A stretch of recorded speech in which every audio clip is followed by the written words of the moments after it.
Coming up on episode 177 of Wheel Bearings, it's an extra strength episode this week. We're driving the 2021 GMC Yukon Denali, the Subaru Crosstrek Limited, and a pair of Kia K5 GT line sedans. We discuss the new Jeep Grand Cherokee L, a new logo for General Motors, and the Mercedes-Benz Hyperscreen that's being shown off at CES. As promised, we talked with Ryan Matulich from Ford about the Godzilla V8, too. That's all ahead on episode 177 of Wheel Bearings.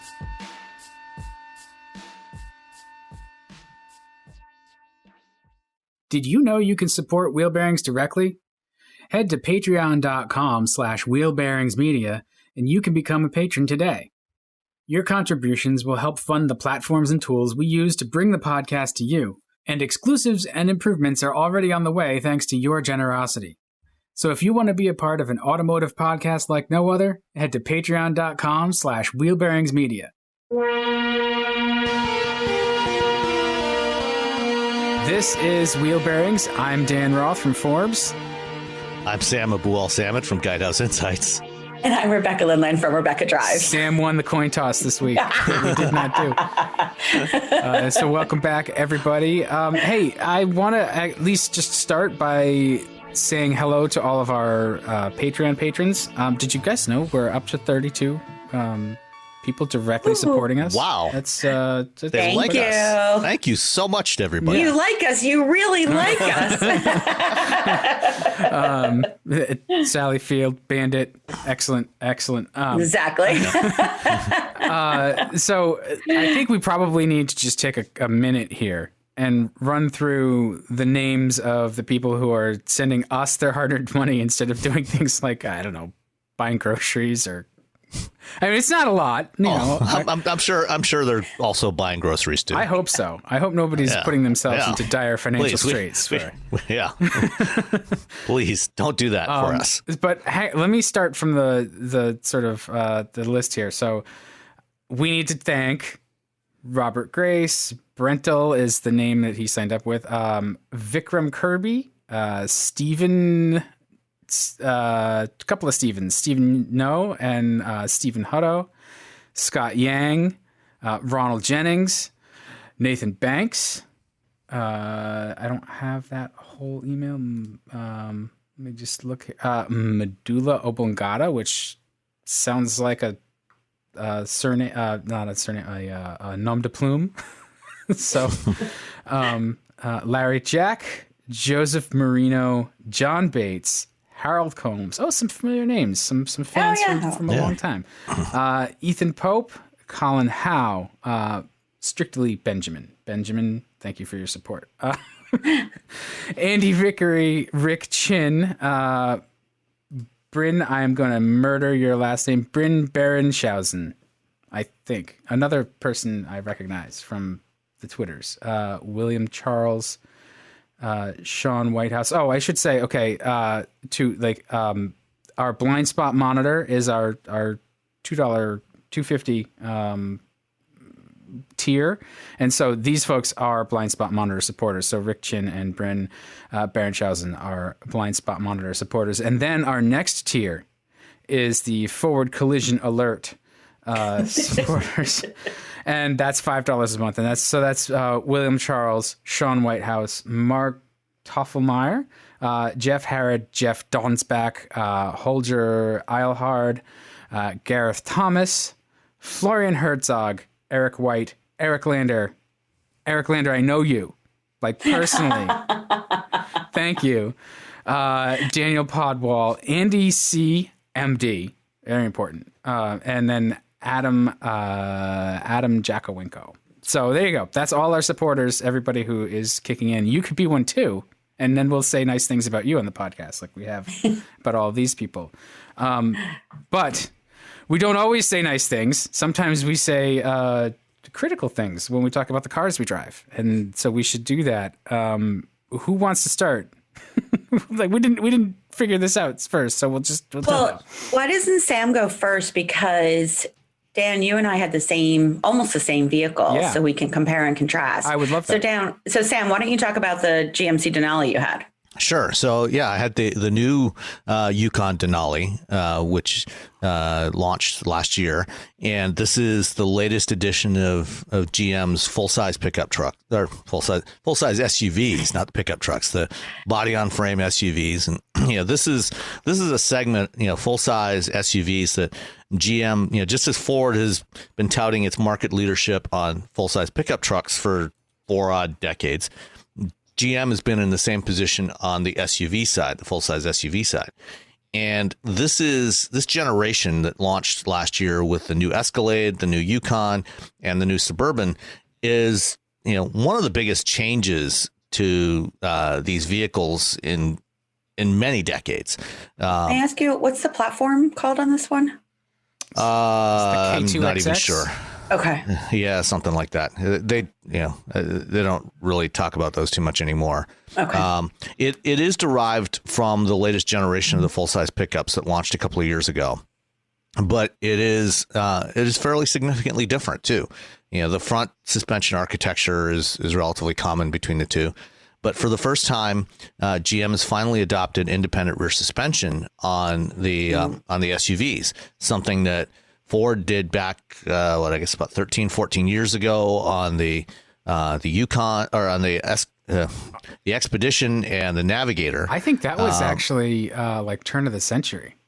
No, the Explorer went first. Oh, okay. Maybe and then the Expedition and Navigator picked it up around 2006. Yeah. Yeah, no, you're right. The Explorer got independent rear suspension around 2000. But the full-size utilities got it a few years later.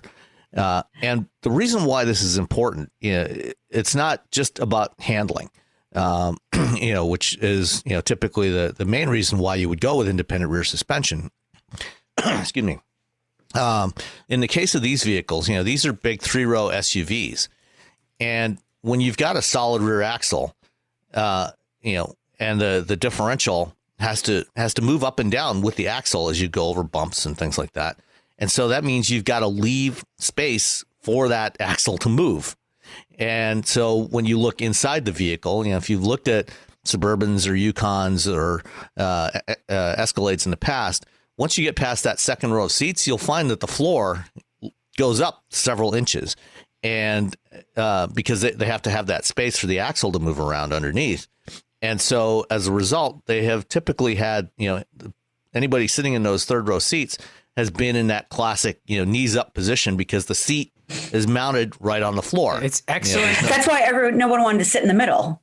Right. Exactly. Right? Yeah. It's also excellent for humans of modular construction if you can remove your legs. Yes, it is very good. Very good for those folks. You'll be much more comfortable. So the great thing now is, with an independent rear suspension, that the differential doesn't have to move. So now you can literally lower the floor by about 5 or 6 inches. And that means that you can, have the seat mounted above the floor, that third row seat mounted above the floor, and you can have that gap in there. And the rear seat, that third row seating is much more comfortable now. In addition to that, GM also stretched the wheelbase and the length of these by about 4 or 5 inches compared to the previous generation. So, you've actually really got a usable 3-row SUV now. And in addition to that, it also rides and handles a lot better than it did before. I was just going to say, you must feel like a king on the highway, and you already do with the Yukon and Denali, the Yukon and Suburban anyway. But you must really feel like royalty floating down the highway in one of those with that long wheelbase that's going to ride well, and then because you've got that independent rear suspension now, the other thing about a live axle is it's just heavy. And it's flopping around. Now it's bolted to the body structure, and so there's a lot less weight sort of bouncing over every expansion joint. So it must ride and feel really, really good from behind the wheel. It does. It's far superior to any Yukon or Suburban or Tahoe or Escalade that's gone before. And the one of the things that's available on here, on these new SUVs, is they've added the magnetic ride dampers on here. So that's available. And then in addition to that, there's also an air spring suspension system. So you've got the adaptive MagneRide dampers and then the air suspension really makes the ride quality so much better. But one of the interesting things, I think I'm trying to remember now when it was either, I think it was actually in late 2019, before the pandemic started, or very early last year, that when GM had an event at the Milford Proving Grounds where they first showed us the Tahoe and Suburban. At that point, they showed off the Yukon a couple of weeks later, I think in Idaho, which I think where you went for that one, Rebecca. If I recall. It was Vail. Vale. Okay. Yeah. At any rate, at Milford, we got to ride back to back in the Tahoe and then in the Expedition, and some of the road surfaces we drove on, fairly bumpy road surfaces or going over railroad tracks, at an angle, oblique railroad tracks. One of the things you noticed in the Expedition is, as good as the Expedition has been for years, for years it's been so much better handling and riding than the GM SUVs. But in comparison to these new ones, you got a lot more head toss in the Ford. So you feel the body moving side to side. In the GM SUVs now, it's so much better controlled. It feels much more stable than it does in the Fords or in really anything else. Were those ones that you were driving over the railroad tracks, though? They had, I'm assuming, the air suspension and the MR shocks. Yes, and that's what was in the Yukon Denali that I was driving last week as well. There's nothing like that in the Expedition, right? Maybe air suspension. The Expedition offers an adaptive damping system, but it's more the traditional dampers, with just electronically controlled valving inside the damper. Kind of like adjust rebound. Yeah, so it's got less range of adjustment and it's not as fast as the MR dampers. Why would they not have done this before? Why would GM have not done this before? Right. If Ford did it so many years ago, at the turn of the century, nearly. Well, it does cost more. Okay. It is more expensive. Overall, it does add more weight. An independent rear suspension is heavier. So. And why is that? Because the components there's actually more components in there, and you have to have kind of a subframe in there. You've got you've got the suspension links that that actually support the wheels. So typically an independent rear suspension is, depending on the vehicle, anywhere from 100 to 150 pounds heavier than a traditional live axle. Yeah. But the difference, though, is that all of that extra weight is on the sprung side. So it's supported by the suspension versus the suspension having to react to it. I guess is a good way to describe it. Yeah, with a beam axle, a solid axle, the entire weight of the axle is moving around, and so you've got all that inertia. So when you go over bumps, you've got to move all this weight. With an independent rear suspension, most of those components, the differential, the axle shafts, are now become sprung weight. So the unsprung weight is the enemy. That's what you don't want as far as ride and handling goes. That's why we hate heavy wheels. Yes. Yeah. No, truly that is an issue. So basically what you've got is less of the weight that actually has to move around when you go over bumps or hit potholes. So it can respond faster, so you get better ride quality. It's GM's version of muscle weighs more than fat. Yeah. They've tightened up the abs. Yeah. But, to their credit, at the same time, while, you've added some weight with the IRS, they've taken weight out of other parts of the vehicle. So it's actually not any heavier than before. And it's actually lighter than before. So, GM's actually been really good over the last decade at, optimizing weight in their vehicles. And they've done a great job on, all their last couple of generations of vehicles of actually making them lighter without really having to resort to exotic materials, or even doing like what Ford did with their trucks and utilities, going to an all aluminum body. They've stuck with steel bodies, but they've really done a lot of great design optimization to bring the weight down.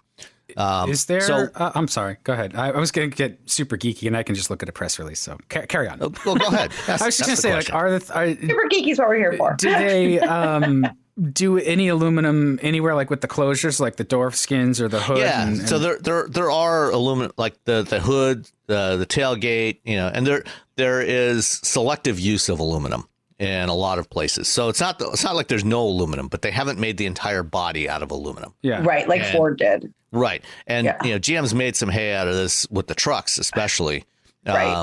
When shortly after the aluminum F-150 came out in 2015, they ran some ads where, they took an F-150 and a Silverado, I think, and, they took a front end loader and dumped, rocks into the beds of each of those trucks.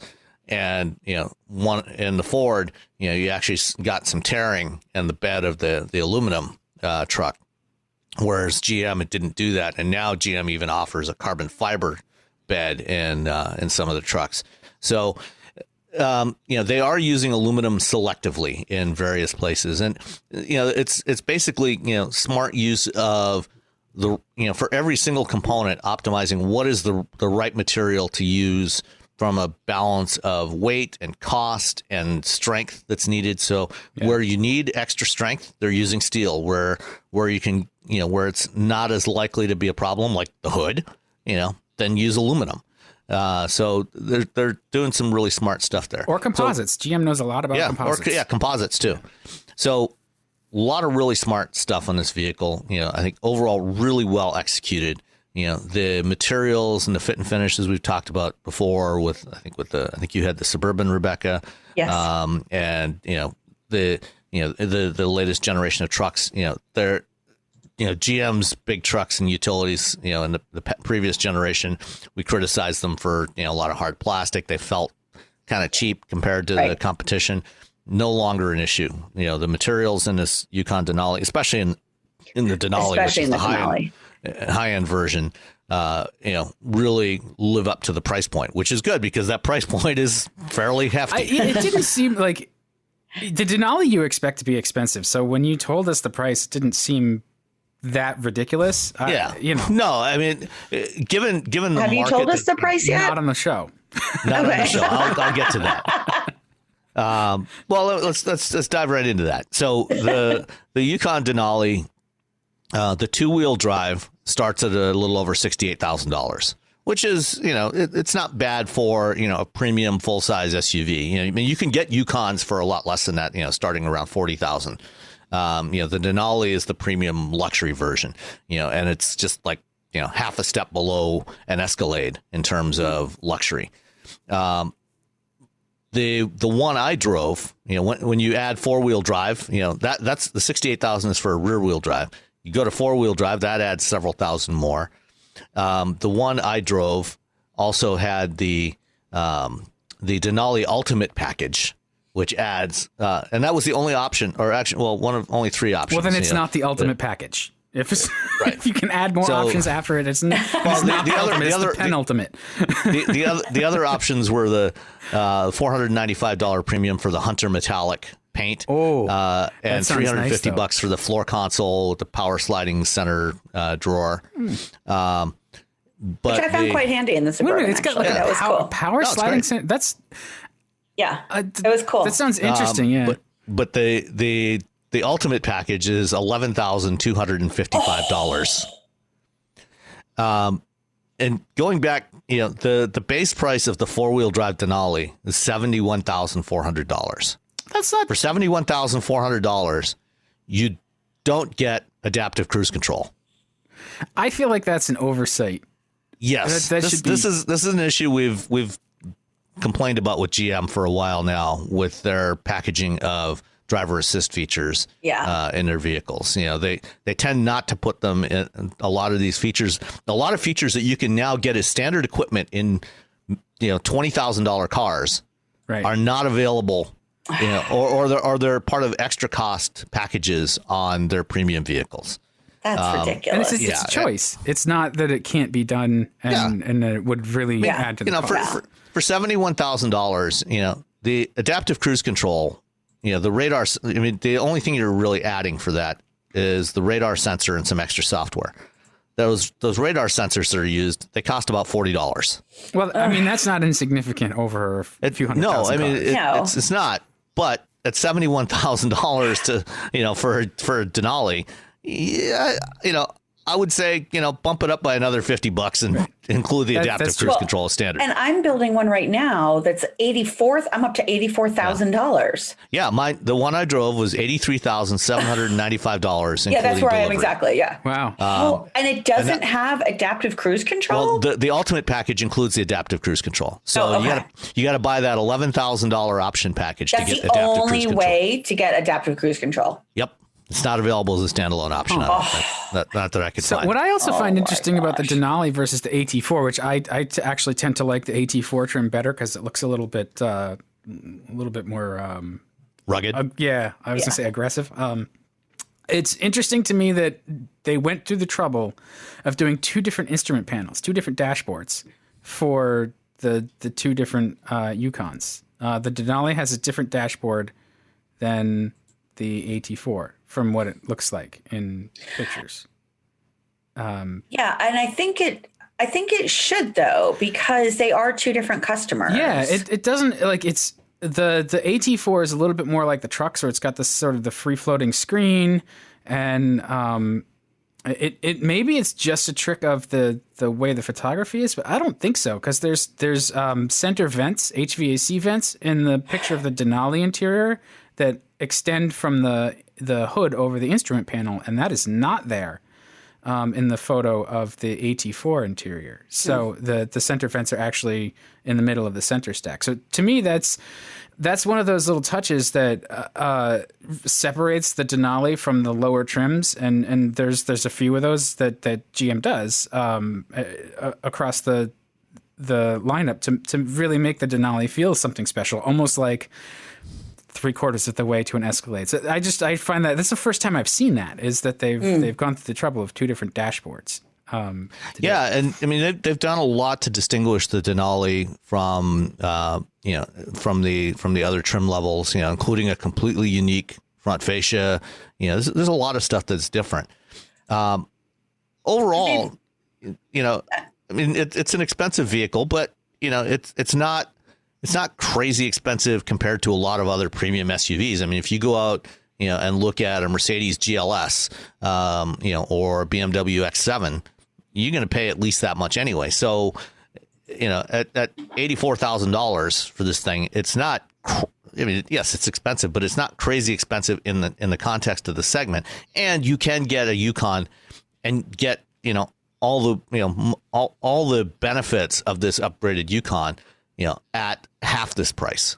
Well, and also if you're comparing things like the BMW X7, maintenance wise, it's probably going to be less over time as well. Yeah, especially, service with a small block V8, it's going to be a much better, much better option for you. Yeah, I think GM has figured out their pushrod bending issues from the displacement, the cylinder deactivation. I found that out when I was looking for trucks. It's like, oh yeah, sometimes they bend pushrods, and then you got to take it apart a little bit and replace some lifters and stuff.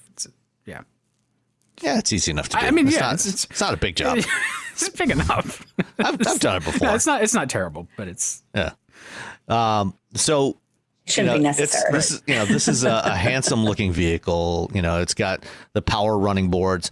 How do we feel about power running boards?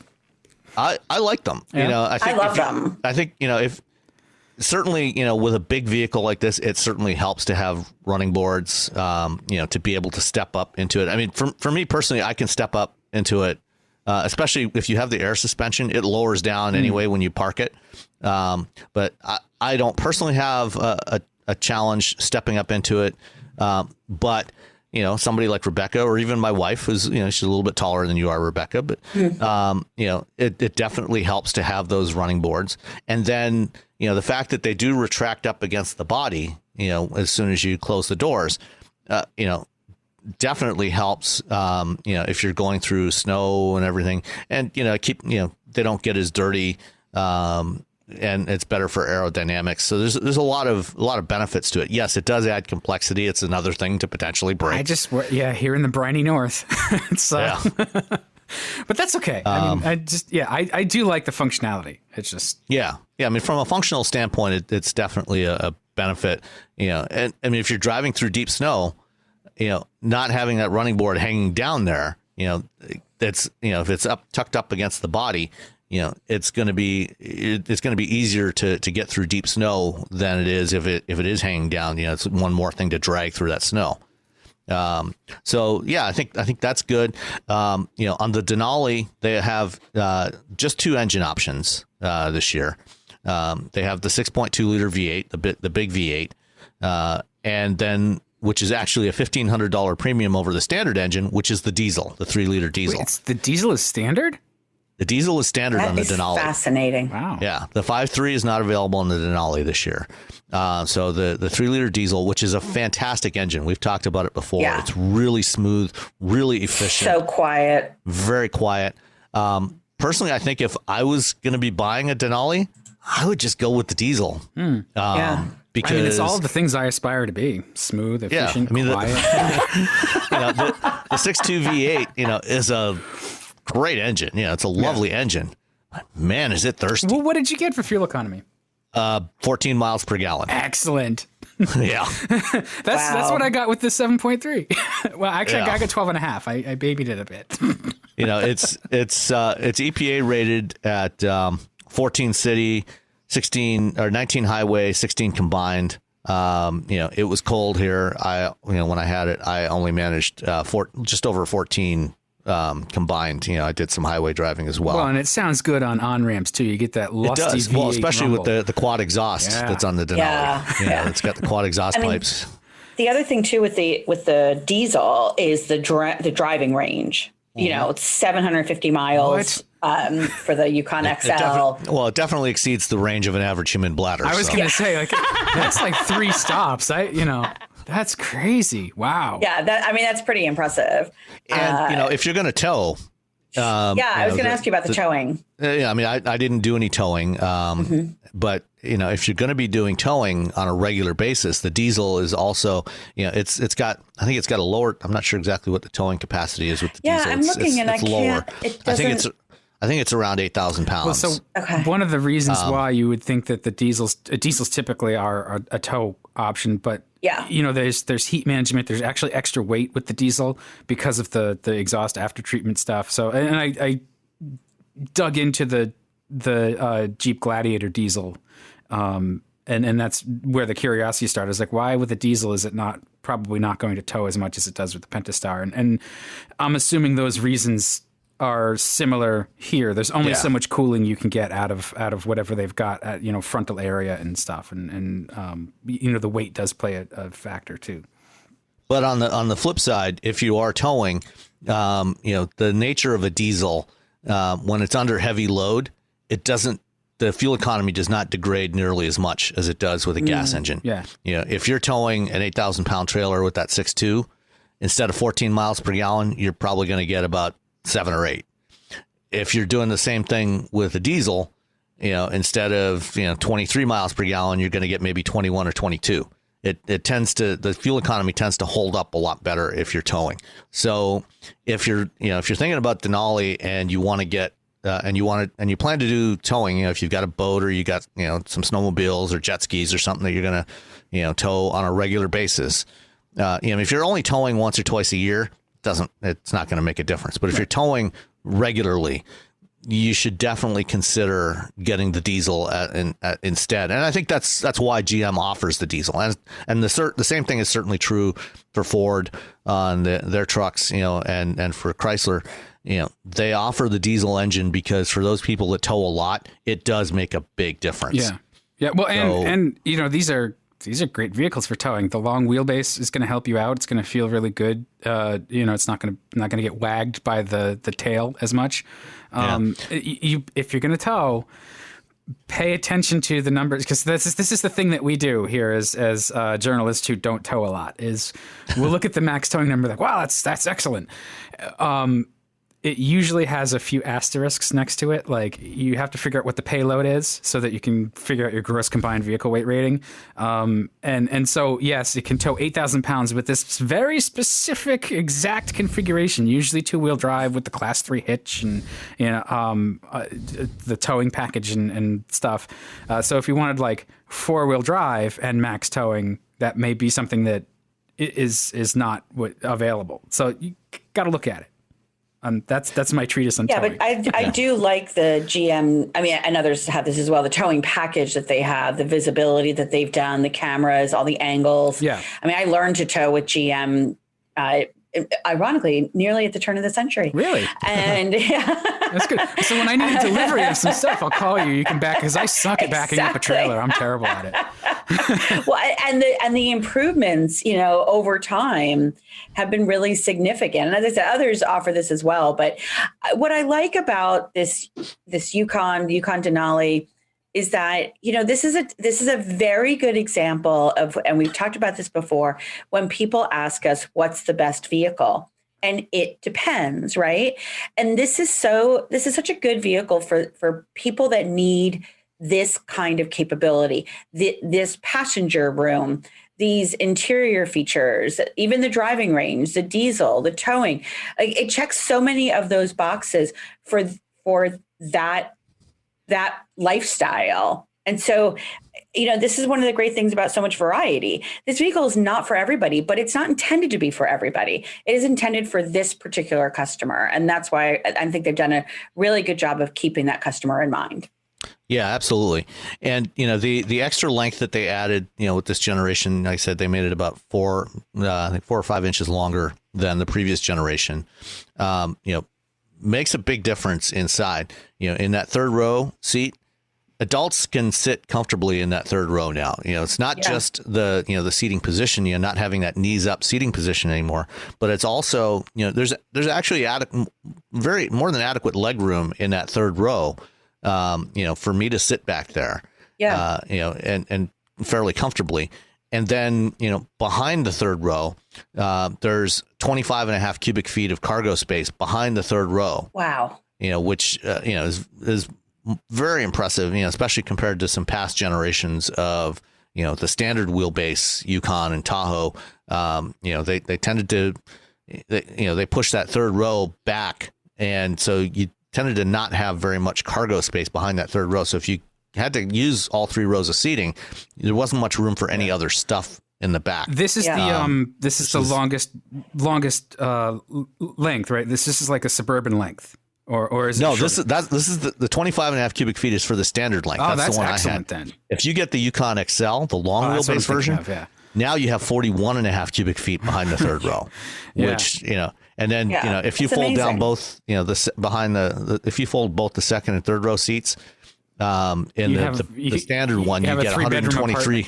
You have 123 cubic feet and then 145 behind, in the long wheelbase.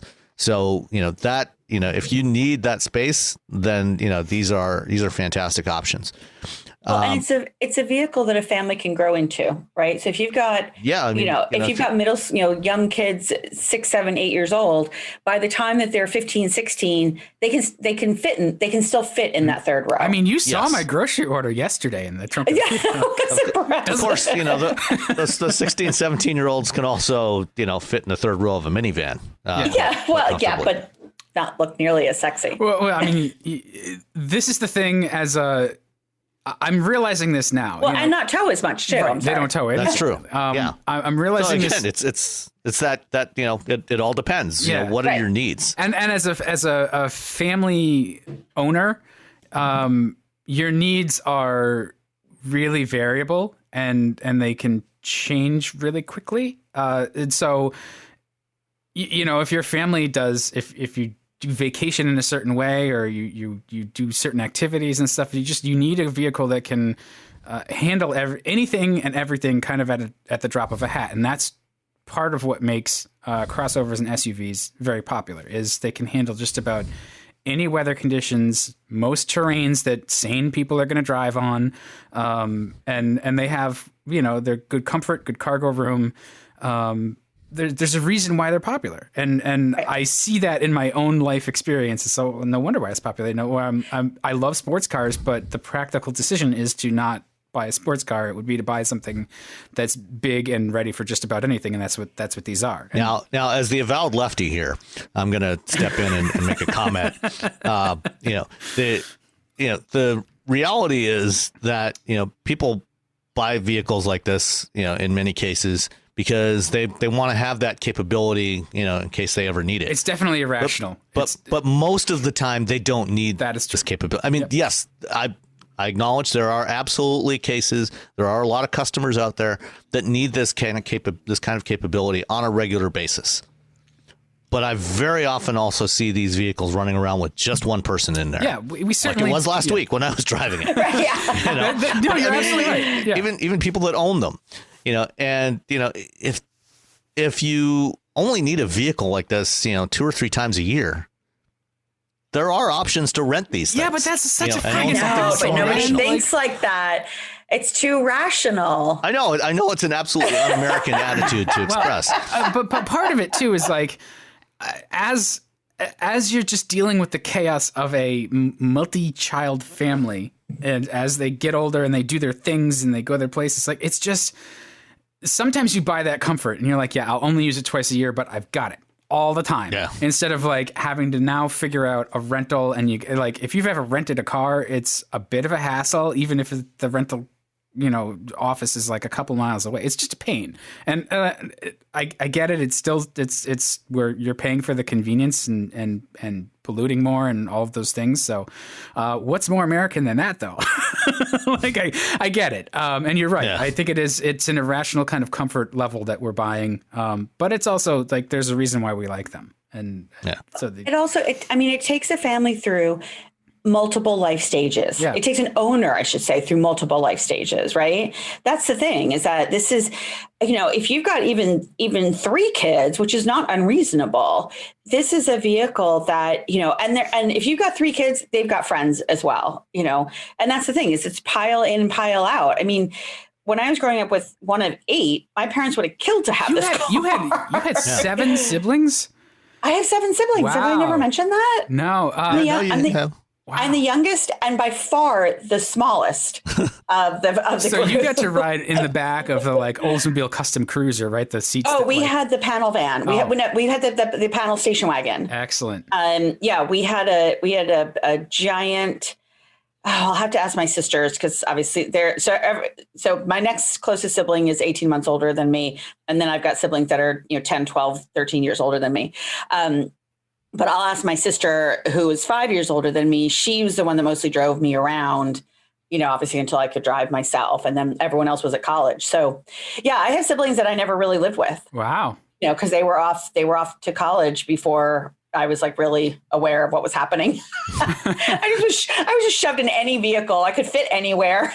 That's good though. You've got like your own little research, like focus group for generational experience too. Like your siblings, you've got siblings that are a generation older than you, basically.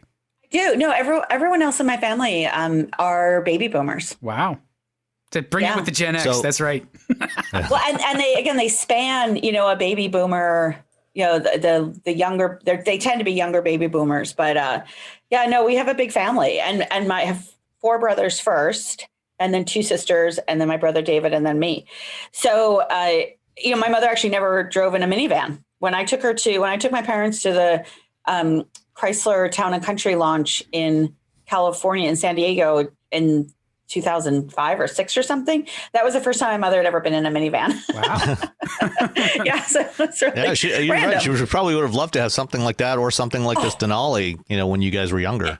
Absolutely. Absolutely. So, and my father got a new car through his work every couple of years. So we were often in Dad's new car, but we still got cars pretty frequently. But that's why I look at this and I think of those life stages. And I think of, when my brothers would come home from college or from wherever they were working at the time. And suddenly you need this. And that, that elasticity of this vehicle is really paramount in many families, especially again, if you've done something crazy like have 8 children. I mean, I know, a friend of mine, Dave Darovitz, who used to be in PR at GM. He's at Ford now. He and his wife. He's got 8 kids, right? 7. 7? Okay, yeah. Well, you might want to check. Last time I checked, it was Last time I checked, it was 7. I think it's that once you get over that 3-kid hump, like it's probably just like, okay, bring. It's totally relevant. Yeah. But anyway, back to the Yukon. Sorry. Look, it wasn't me that went down the rabbit hole this time. From a functional standpoint, it's great. It's got the latest generation of GM's infotainment system, which works really well. It's very responsive. Great screen in there. Speaking of screens, we'll have some more discussion of that later, and next week I'll have some complaints about a screen in another car. But this one, worked really well. It's got wireless Android Auto and Apple CarPlay support, which I've had this in a number of vehicles now. It's a great feature to have because I get in the car, I just drop my phone on the wireless charging pad, and everything connects, and it's good. I do have one complaint about the interior design though, the shift mechanism on this thing. Yeah.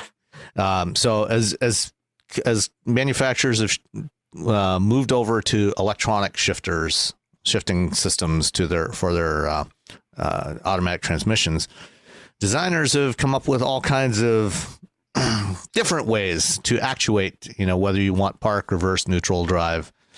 And the one that's in the Yukon, I don't like. It's the same one in the Suburban, right? Where it's like push and levers and... I'm not sure. I haven't driven the Suburban. Yeah, I think I'm looking at it, and I think it looks very similar. It's like the different shaped buttons, right? Like so. Well, yeah. On the Yukon, you have a vertical stack of switches that are much like the window switches that we've become accustomed to over the last 20 years. Where, on at least on the window switches, you push down on it to put the window down. You stick your finger, put your fingertip underneath, and pull up to put the windows up. On this one, it's similar to that. There's no push down. You pull the switches towards you to activate park or reverse or drive. Only the neutral one is one that you push. And I don't know. I did not like the way it feels, the way it actuates. It's a very compact design, but I didn't like it. Yeah, I had it in the Suburban as well. And then for ergonomics, they balance for aesthetics rather, they put on the right side of the screen in the Suburban, they put this like random pocket, which actually is very handy for face masks and stuff like that. But it was kind of weird. It was like, what was supposed, it looked like I was wondering what was supposed to be in there. But yes, I had to kind of practice and get used to it and figure out like, and I think they all levered out except for the neutral, right? That's what you said? Yeah. That's how it was as well. Yes, pushed in, which, anytime that we test these vehicles, that's like the first thing I practice in my driveway is how to shift because they're all different, and if I park in my upper driveway, when I back out into my street, it's not a busy street, and it's even less so now, but it's a little bit of a blind corner if somebody's not paying attention. So I need to get into drive as soon as possible. And so I always practice, and some are easier than others. And it wasn't that it was complicated. It's just one more thing to learn. Well, I think that's part of it is, what they're trying to do. And the designers, they get this brief that they have to then interpret into reality and say like, you only have this much space and you've got to make the shift function fit in there. And so they're kind of doing the best they can with that. But it's almost like nobody stops to really try it. And I know that's not true, but I wish there was a way to really get user feedback and have it be just some way of considering like how have we made this harder for people, because it's an easy thing once you are close to it. So you spend 4 years developing a vehicle. By the end of that development cycle, you're gonna shrug about it because it's gonna be like second nature to you. But then the person who buys the car and is used to, you could just use a column shift. I know it's not not sexy new button tech. No, you can't. But no, you can't use a column shift. I mean, I get what you're Tesla talking does. about, and it certainly is. Tesla has a column shift. Really? Yeah. Well, but I mean, there's, it's what's the a way it works Mercedes in the column shift, Tesla though, isn't it? Don't they have Mercedes switchgear? It was. Yeah, the Mercedes it was one is originally, weird. but I think they may make their own now. But I mean, you just tap it down to put it in drive. Tap it. Yeah, up to that's put different. It in I'm reverse. thinking of like the old style. Yeah, no, it's not the old style column shift. I'm back in our panel station. No, but wagon. I mean, like there are ways, right? And if it's not, if it's on the column, like there is that space where the mounting point is not used. I understand that it's again, it doesn't look innovative, and that's part of what you're trying to do, right? With the brand new car is look how innovative we are. And so there's some reinventing the wheel that goes on, and you don't want to pull from the parts bin for the Denali for sure. You don't want to grab like the shifter out of the Bolt. That, Right. Is a reimagining of the quadrant. Well, the Bolt was a parts bin unit that they pulled from Cadillac. Oh, well, see, then it fits. It's just The Bolt shifter was originally used in the Cadillacs.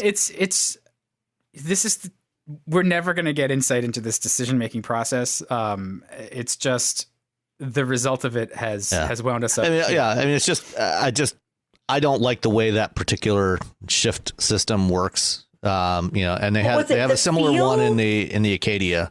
Yeah. Was it the feel of it, would you say? No, it's just, it doesn't, it's never really felt very natural, or there's that word intuitive. I always find that I have to look around the steering wheel to figure it out. Yeah, well, that's part of it. It's the buttons they're all the same, and they're in different places. So that's you think about a floor shift or a column shift, and it's one thing.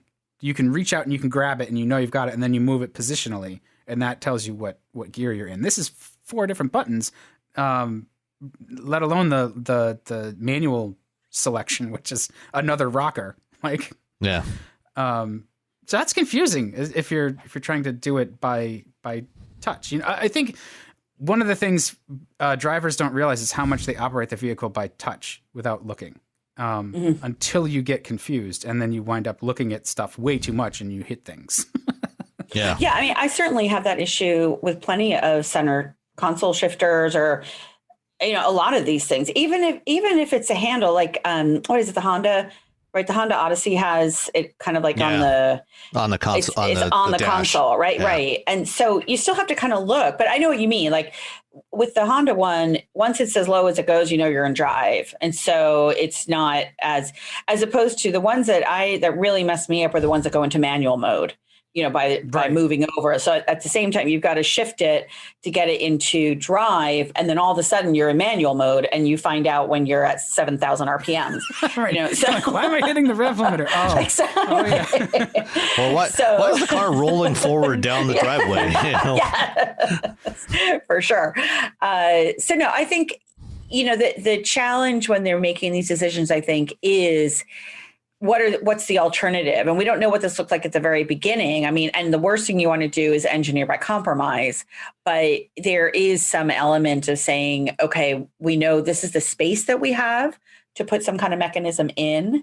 And there is an aesthetic, design standpoint certainly as well. But I don't know, I kind of got used to it after a while. Again, I didn't love it, but it wasn't a deal breaker for me. It was in the Acadia, if I was driving right? it for a month, or 6 months, it would probably be fine. But the Acadia one, I recall that was lower down on the center console, and my issue was that sometimes things were in the way. Because I would have put like a face mask or my phone or something, or a piece of paper or something. So that was my complaint with the position of where it was in the Acadia, which I definitely think they should have figured out in testing and focus groups and all that stuff that they are supposed to do. That is supposed to, get this kind of stuff out of the equation. But that was, as I recall, that was one of my complaints with where the buttons were on that Acadia, which was very, very controversial when that came out anyway.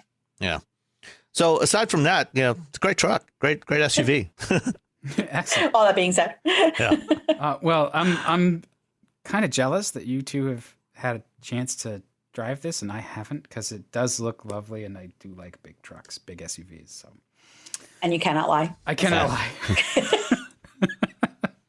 Now I want to get into the Escalade with its 37-inch display. Yeah, big displays are not my thing, but I do. We'll get to that. We'll get to the displays. But Rebecca, you and I, we both have almost the same car this week, and the other car you've got, I had not too long ago. So, why don't you take the rest of the garage segment, and I'll kick in with my charming witty repartee about the Subaru Crosstrek and the Kia K5 GT line. Okay, why don't I do the Crosstrek first? Sure. Because have we all driven this now? Sam, have you had it? No, I have not. I haven't had any Subarus for a while. And this is the Crosstrek Sport, right? Yeah, I had the Limited. Oh, I had the Limited. Okay. I had the Sport. So I went on the launch. Actually, this is one of the few launches that I went on this year. Certainly, I think it was back in September, and I liked the car then, and I like it now. It just that's it. We're done. That's it. We're all done. Buy one. Exactly. So what I liked about the one that I had was the Crosstrek Limited. The overall Crosstrek line, there's 5 models there. The base Crosstrek actually has a 6-speed manual transmission to it. That's a 2.0 liter 4-cylinder engine, and that starts at about $22,000. It's got some nice bells and whistles. Of course, it has all-wheel drive and such, but anything above there's the premium, which is $23,000, adds a couple of bells and whistles, but really not much. Where in my mind, for our listeners, I would start at the Crosstrek Sport. I had the Limited, and there's actually the Crosstrek Hybrid, which is limited availability. And I haven't done a lot of research onto where it's available, but it is out there for, particularly for, what we would describe as the typical Subaru owner. This may be a priority for them, which I appreciate. So the Limited that I had has a 2.5 liter 4-cylinder engine in it. It's got 182 horsepower, 176 pound-foot torque. I know I should know that, roll off the tongue. It never will. This one has a CVT with the 8-speed manual mode, and I really liked it. All CVTs struggle sometimes, but this was super zippy on the highway. I love this size vehicle. It's definitely only 5-passenger, probably ideally 4, but it's just a great runabout. It's got room in the back. It's, so it's a lot of that flexibility that we were talking about with the Yukon, but you're not hauling around a Japanese apartment when you don't need it. This is just that fun, ideal size certainly for a single, maybe one kid kind of family. But I love this is my, my personal vehicle, my Buick Encore Coco is about this size. And I just love this size vehicle, especially for that urban suburban lifestyle that I have. And, so it just did a lot of things really well. The infotainment system was actually pretty good.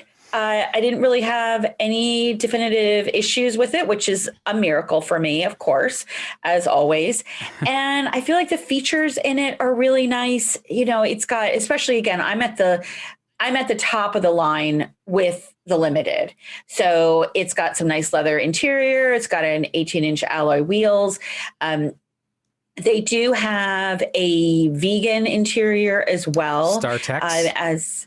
I'm sorry. It's that's what I had in the Sport. It's called StarTex. It's yes, which is really good. I liked it a lot. And it's funny. The Sport is basically like a less luxury outfitted version of the Limited. They're really almost the same car.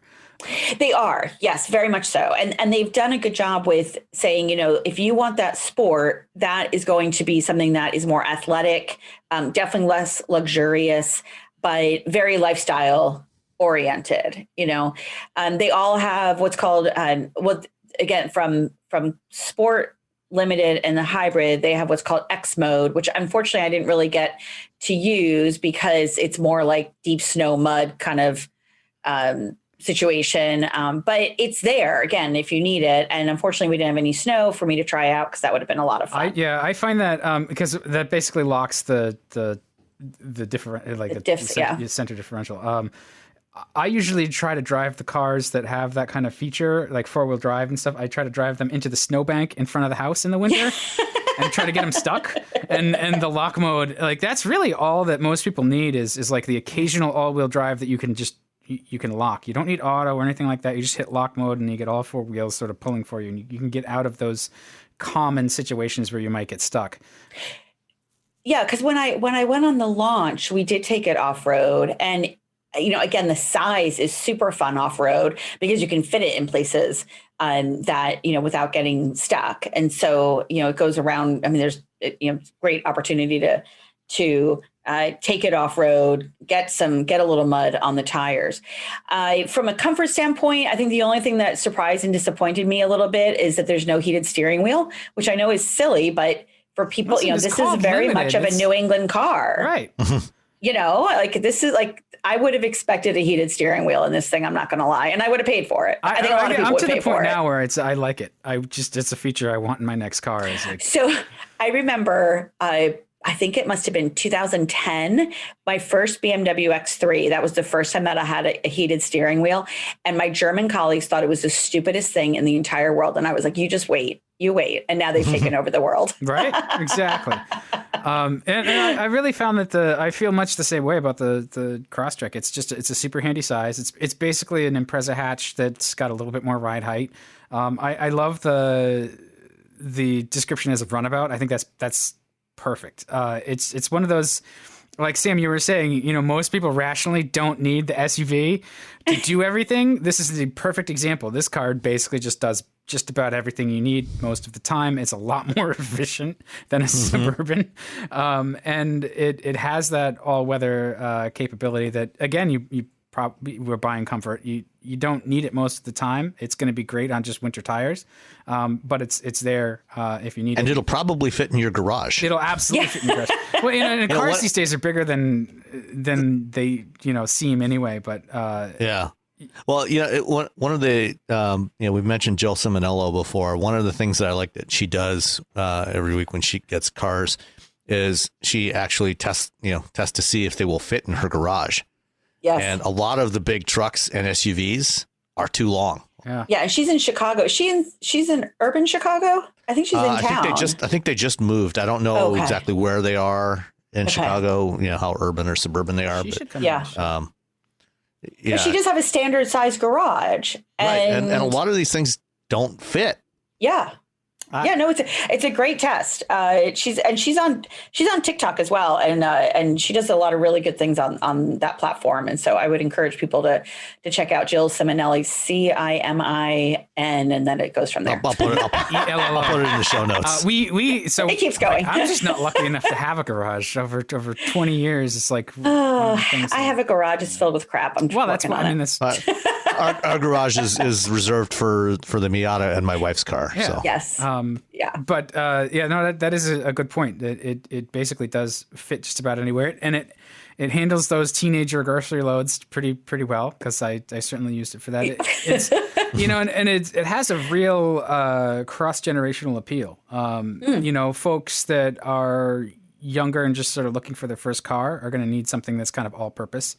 Perfect for that. Yep. And it's priced really well for that. Or, folks like my parents who are not going to be buying a whole lot more cars, but they need something that's just going to get them there and isn't going to be enormous. It's going to be easy to drive, easy to get in and out of. That extra ride height helps you when you've got older hips.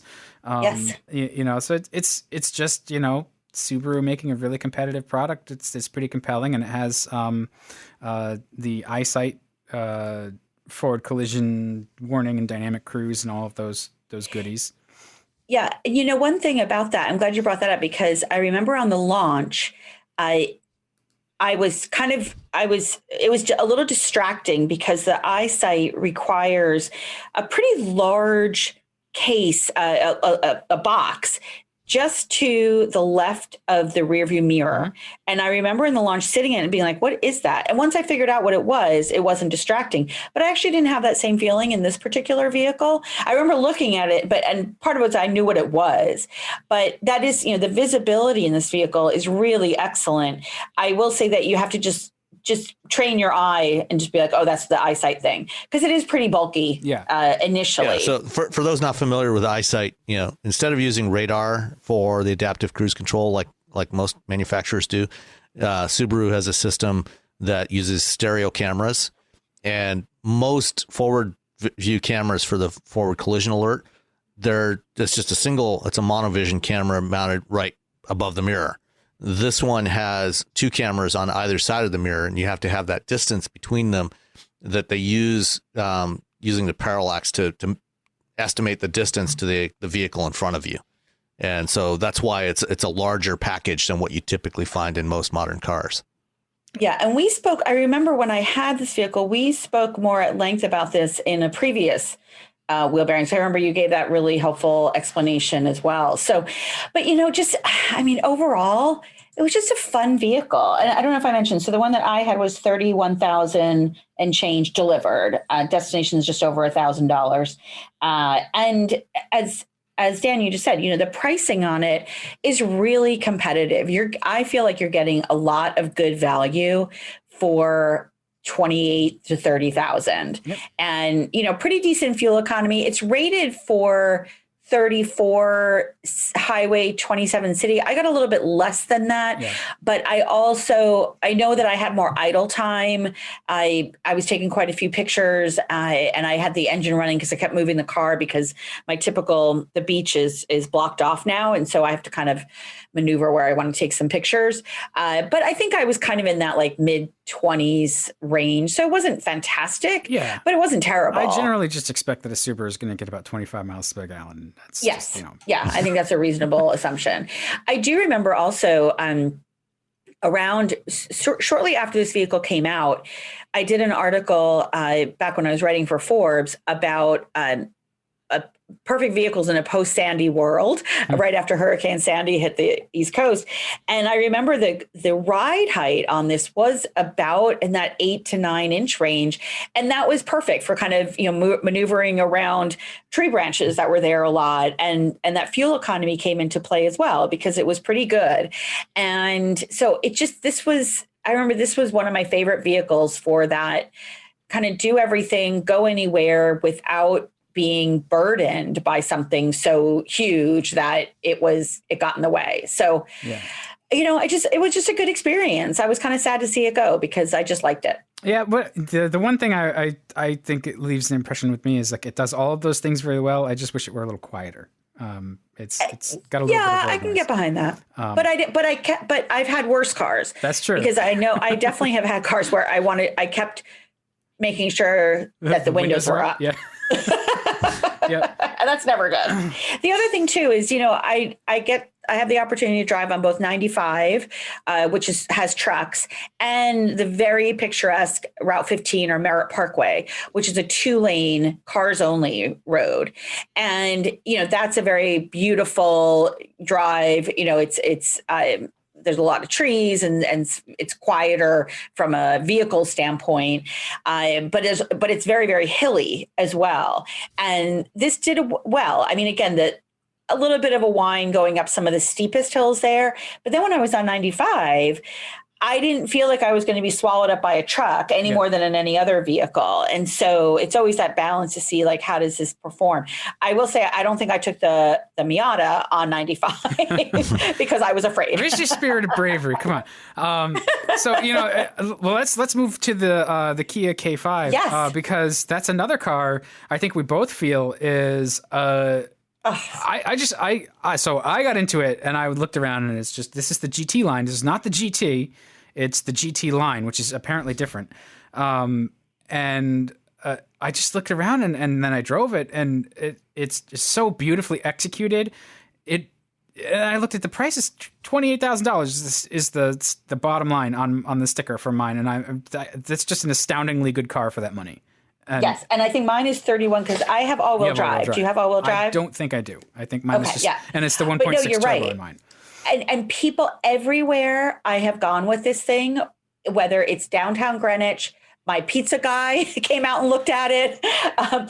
Everybody comments on this thing because my postman actually, he knocked on my door to talk to me about this car.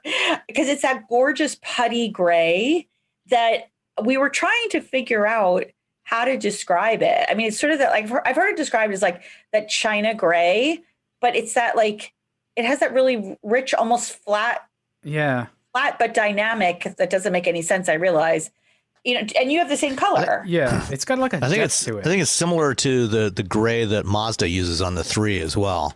Yeah, and Audi uses it. Yeah. Audi has it because there's an A4 at the bottom of the street that I told my postman about to go look at as well. Yeah, it doesn't have that sparkle of a metallic paint or a lot of other colors, but right. The clear coat is very muted in terms of real metallic finish to it, but it's gorgeous. Yeah, it looks really, really sharp. And with the GT line, you get the 18-inch alloys that really get set off nicely against that monochromatic kind of body treatment. And it's just, there's just really, really careful design work that's, it's striking, and it's not expensive. Without it looks expensive. It does. It looks expensive, but without some of the options that mine had, this would have been a $26,000 car.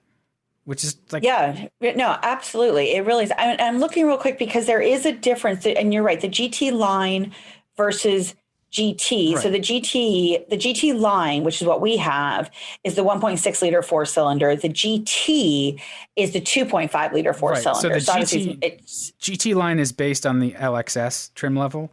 Whereas the GT is its own trim level, and it has that turbo 2.5 that has it's almost like the GT line is more cosmetic and the GT is actual performance. Yeah, which is fine because a lot of times people just want the looks, and it looks great. It's great to drive. I was really pleased with it dynamically. I took it down some of my favorite twisty back roads, and it was really satisfying. I honestly didn't feel the need for more power in it. It might actually be more of a mess dynamically if it has more power.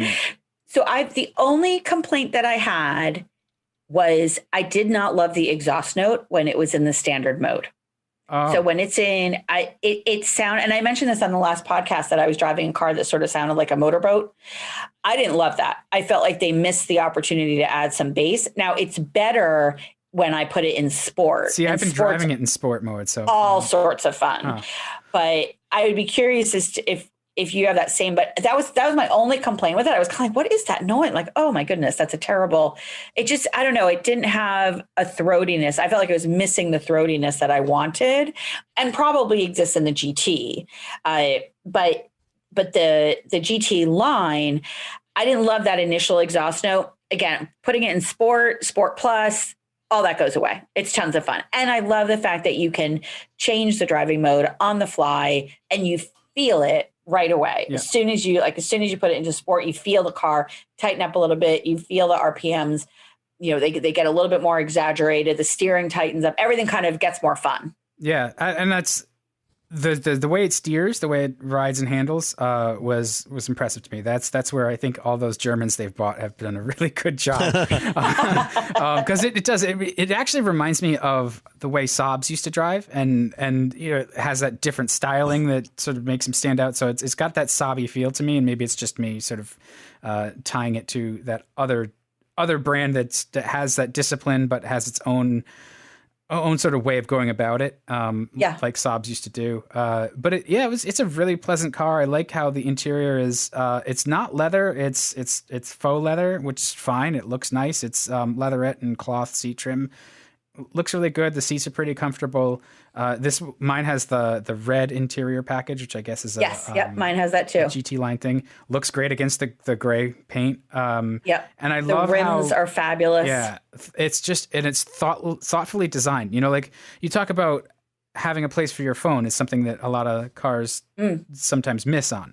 This has a nice Qi charger, wireless charger right there in the center console. You just pop your phone right down into it, and it is out of the way, but it's still right at hand if you need to use it for something. And I don't think it has wireless CarPlay, which I kind of... It does not, because I played around with that yesterday because I needed to charge my phone, and I wanted to try that wireless charger, which you're right. It kind of slots in. It keeps it really nice and secure, but it doesn't have the wireless Apple CarPlay, Android Auto. Yeah. It does have Android Auto and Apple CarPlay. It's just not wireless. Yeah, and you can easily pair with Bluetooth and get most of the phone functionality, but you're going to miss out on the other stuff that you get from those systems. Yeah, and I will say, because we've talked about this a lot since my experience with Mazda, there is some native voice function, but for the most part, it does require using the Google Assist when you have like Android Auto, Apple CarPlay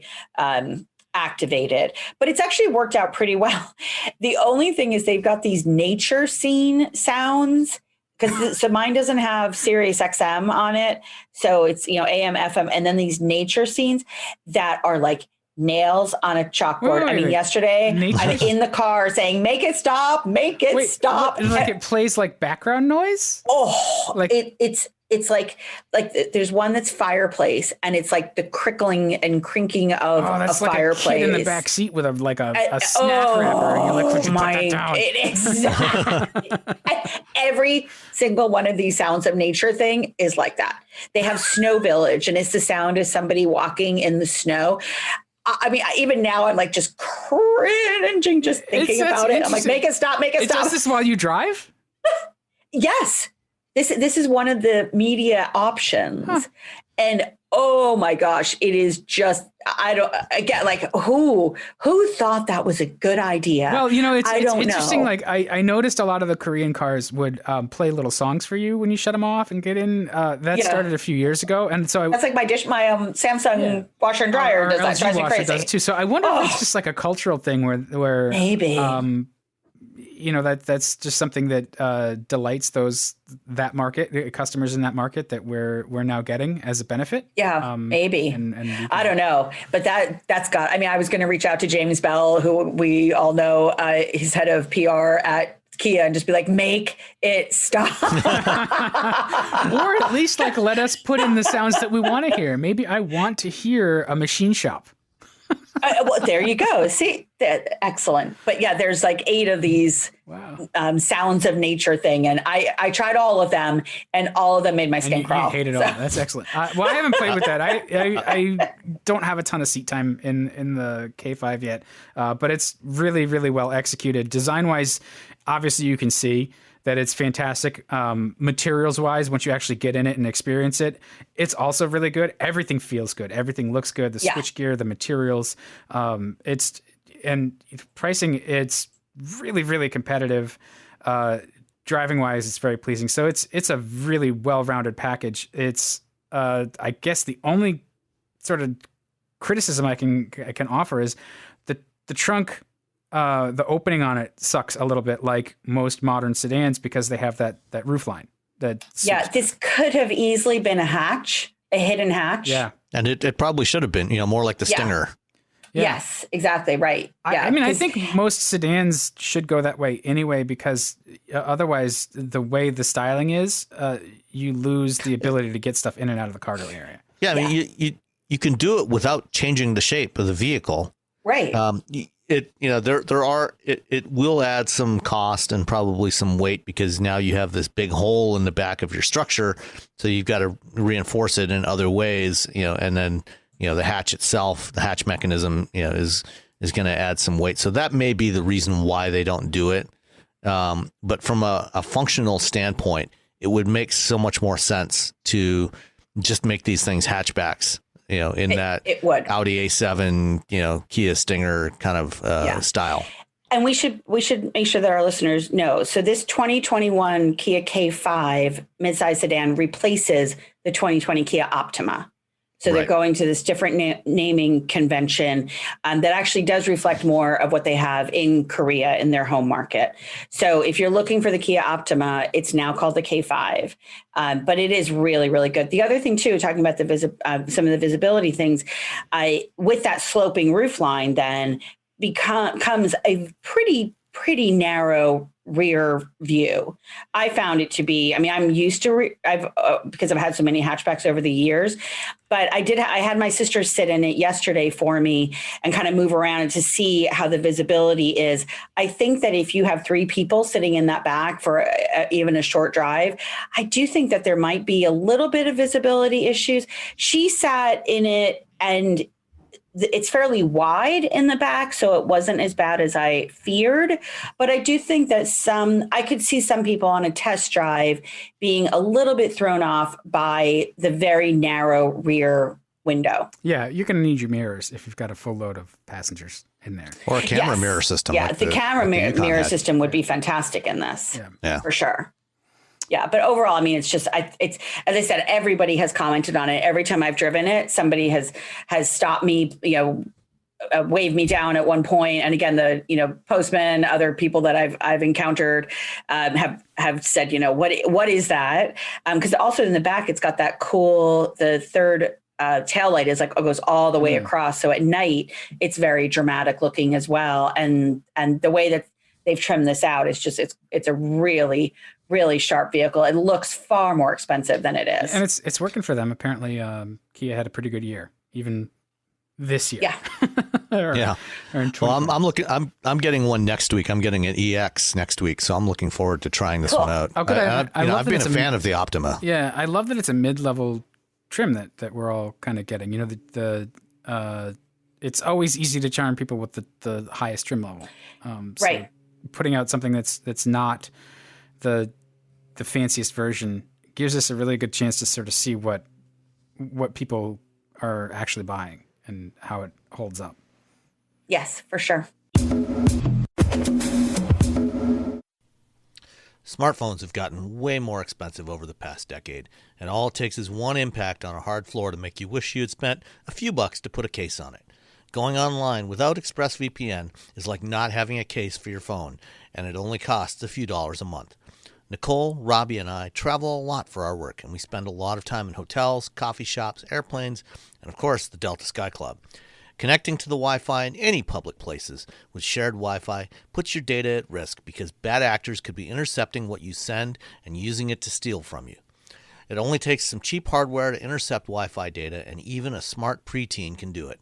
Hackers can make up to $1,000 per victim selling personal information on the dark web.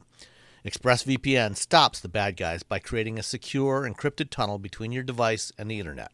ExpressVPN uses state-of-the-art encryption that would take a supercomputer up to 1 billion years to crack. I have ExpressVPN on all my devices, including a MacBook Pro, Windows laptops and desktops, and Android and iOS phones and laptops, or tablets. When I want to be secure, I just launch the app, click once to connect, and my data is secure. As I said, I travel a lot for my work, and I have to connect to countless public Wi-Fi networks in many countries. I have ExpressVPN on all my connected devices so that whoever else is on the same network can't see any of my data. That's important because I often have to check banks, credit card accounts, and transmit client data that might be sensitive, as well as filing articles on news that might be under embargo. ExpressVPN protects all of it, and I've been paying for my own account for years. Secure your online data today by visiting expressvpn.com/wheelbearings. That's expressvpn.com/wheelbearings, and you can get an extra 4 months for free. expressvpn.com/wheelbearings. With so many options, why choose Arizona State University? For me, the only online option was ASU because of the quality. Their faculty was really involved with their students and care about your personal journey. The dedication to my personal development from my professors, that's been extremely valuable to me. Earn your degree from the nation's most innovative university. Online. That's a degree better.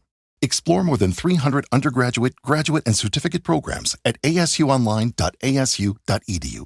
The events of this week led to a lot of wailing and gnashing of teeth, and we're not going to talk about those. Well, it may not be the events that you think about. Mainly, I'm thinking of the GM logo that set the internet on fire the other day, and I had some initial thoughts, and I've kind of taken a step back because I knew I was going to do this, and so initially it's change, and most people hate change, and so sure, I looked at it first and I was like, I hate it, and now I'm kind of like, at the end of the day, it just makes you shrug. But GM unveiled a new logo, and Sam, you watched the presentation. So what did they say? What's their excuse? Yeah, excuses. So, I was on the call with Deborah Wall, who's GM's new chief marketing officer. She joined, year and a half ago, I guess, something like that. GM, is not a company that has changed its logo very frequently. The basic logo it's had, the blue square with the uppercase GM and the bar, has been around since the early 1960s. It's been tweaked a couple times, going from just a flat blue to a gradient that makes it look metallic. But it's basically been largely unchanged for the last 60 years. And this is the most dramatic change they've ever done. They basically made it look like an iPhone app icon, a rounded square, with lowercase G and M, that was something that somebody pointed out on Twitter the other day, after it became public. Was it looks like an elephant standing on a riverbank getting a drink. Once you see that, you can't unsee it, huh? Nope, just like the arrow in the FedEx logo. Yeah, well, the arrow is supposed to be there. I don't think the elephant is exactly. The arrow makes sense. I don't think the designers at GM actually intended for this thing to look like an elephant. But there is one other little detail in there that she did point out that actually does make sense, and that was intentional, and that's the negative space. So the previous up until now, the bar has always been under both the G and the M. Now it's just under the M. So like the lowercase G, the bottom part of it kind of hangs down adjacent to the bar, and the negative space between the M and the bar, when you look at it now, it looks like a plug, which is supposed to symbolize GM's transition to being an electric vehicle company. So it's there. I don't know how many people are actually going to notice it. They paid a lot of money for that. Yeah. Well, it was designed internally by their designers, by their design team. Okay. Yeah. Okay. I will say, and I said this on Twitter too. Like you said, that logo, the current logo or the existing logo goes back 60 years. This brand stuff is hard, and it's once you change a brand image that's been around for 60 years, you're never going to please everybody, and you have to put in this case maybe not anybody, right? And you have to, and when you talk about it, you're talking in terms of design philosophy, and so it moves from being really concrete to almost a higher minded creative discussion, where you have to explain a lot of ideas and ideals and imagination, and those elements that are in there, they're not necessarily obvious. Like because there's so much negative space in here, I would not have really gotten, it's not a strong call to it being like a plug there in the negative space of the M, but I can see it, but it's not as strong as I would want. And I'm sure this went through a lot of certainly not as strong as the elephant. Yeah, it's not as strong. No, it reminded me, my brother does a lot of work with E3, this big trade show, and it kind of reminded me of some of the E3 logos and some of the work that exists in that space. Yeah. And it's, I like what they're trying to do with tie the brand to a more modern image, and it does look like an icon. And I think it's probably intentional with the radius corners and going to the lowercase text, which everybody seems to be doing. Because that's the way you say you're hip and cool and high tech, is like, oh, we just throw out capitals. Yeah. So, and while we're on the subject of logos, Kia's logo, its new logo. Yeah, Kia's logo happened. I actually like the Kia logo. You know what? I don't like it because taken out of context, I have no idea what it is. It looks like KN. I don't know what it is. I mean, if I just look at it, I would never look at Kia's new logo and say that is Kia. Yeah. Well, I think, the bigger, something else to consider here is, the Kia logo actually appears on all Kia vehicles. Yes. The GM logo never appears on a GM vehicle. Not now. There's only been 2 times in the company's history when it has appeared. The first time the GM logo actually ever appeared on a GM vehicle was in 1996 when they launched the EV1. And because that one that car did not belong to any of the existing brands. It was the GM EV1, not a Chevrolet or a Buick or Pontiac. It was a GM EV1. That was the first time they ever used the GM logo on a vehicle from General Motors. Then between 2005 and 2010, they had the idea to put the little GM badge on the fender of all the cars, and they dropped that in 2010. And this new logo will not be appearing on any GM vehicles. So right now it won't be. No, Deborah Wall was asked, is this going to be on vehicles? And she said, no, it's not going to be. They're not going to use it on vehicles. It's only for, their corporate identity, for the signage and letterhead, in the factories and things like that. But it's not going to be used on vehicles. There's no plan to use it on vehicles. So, the truth is, it really doesn't actually matter if people like it or not, because, when people go buy shop for cars, they don't go shopping for a GM vehicle. They go shopping for a Chevrolet or a GMC or a Buick or a Cadillac. It's funny. I was thinking about that because you're right. And a lot of people don't even know the GM, what brands fall under the GM umbrella. So, they don't know that. And so you're right. This isn't, and it is a big difference between Kia and GM. GM is more of a Wall Street nomenclature than a consumer. And the reality is, this change in the logo may actually be designed to appeal more to, Wall Street than to, consumers. It's more of a corporate image. Yes, than exactly. than a consumer retail image. Speaking of corporate image, though, the part that actually is important about what they announced on Friday, I think is more important than the logo, is this new ad campaign, this marketing campaign that they're launching, which is called Everybody In. With an emphasis on the EV, which I actually like that quite a bit. I think it's clever. Yeah. And so, the Everybody In campaign is going to be about promoting GM's transition to electrification.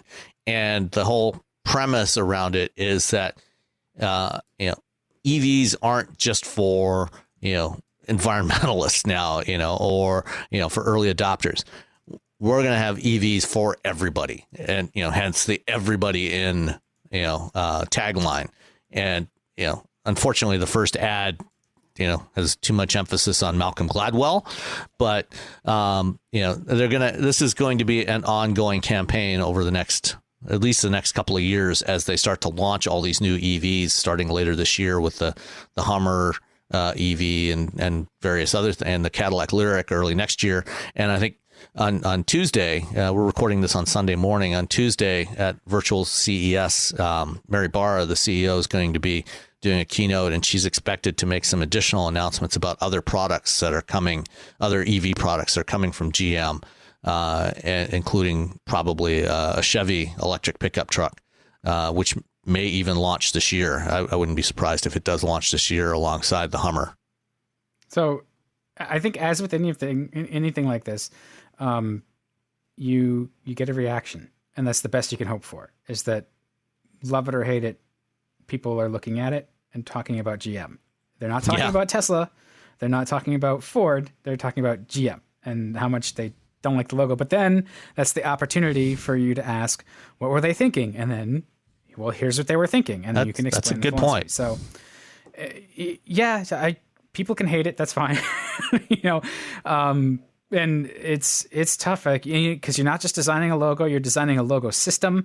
And so it's got to work on letterhead. It's got to work with the lockup. It's got to work on signs. It's got to work on the website. There's a lot of different considerations for it. And so it's not the task that, the constant criticism when logos or branding are redone is that, well, I could have done that with $20 and an intern.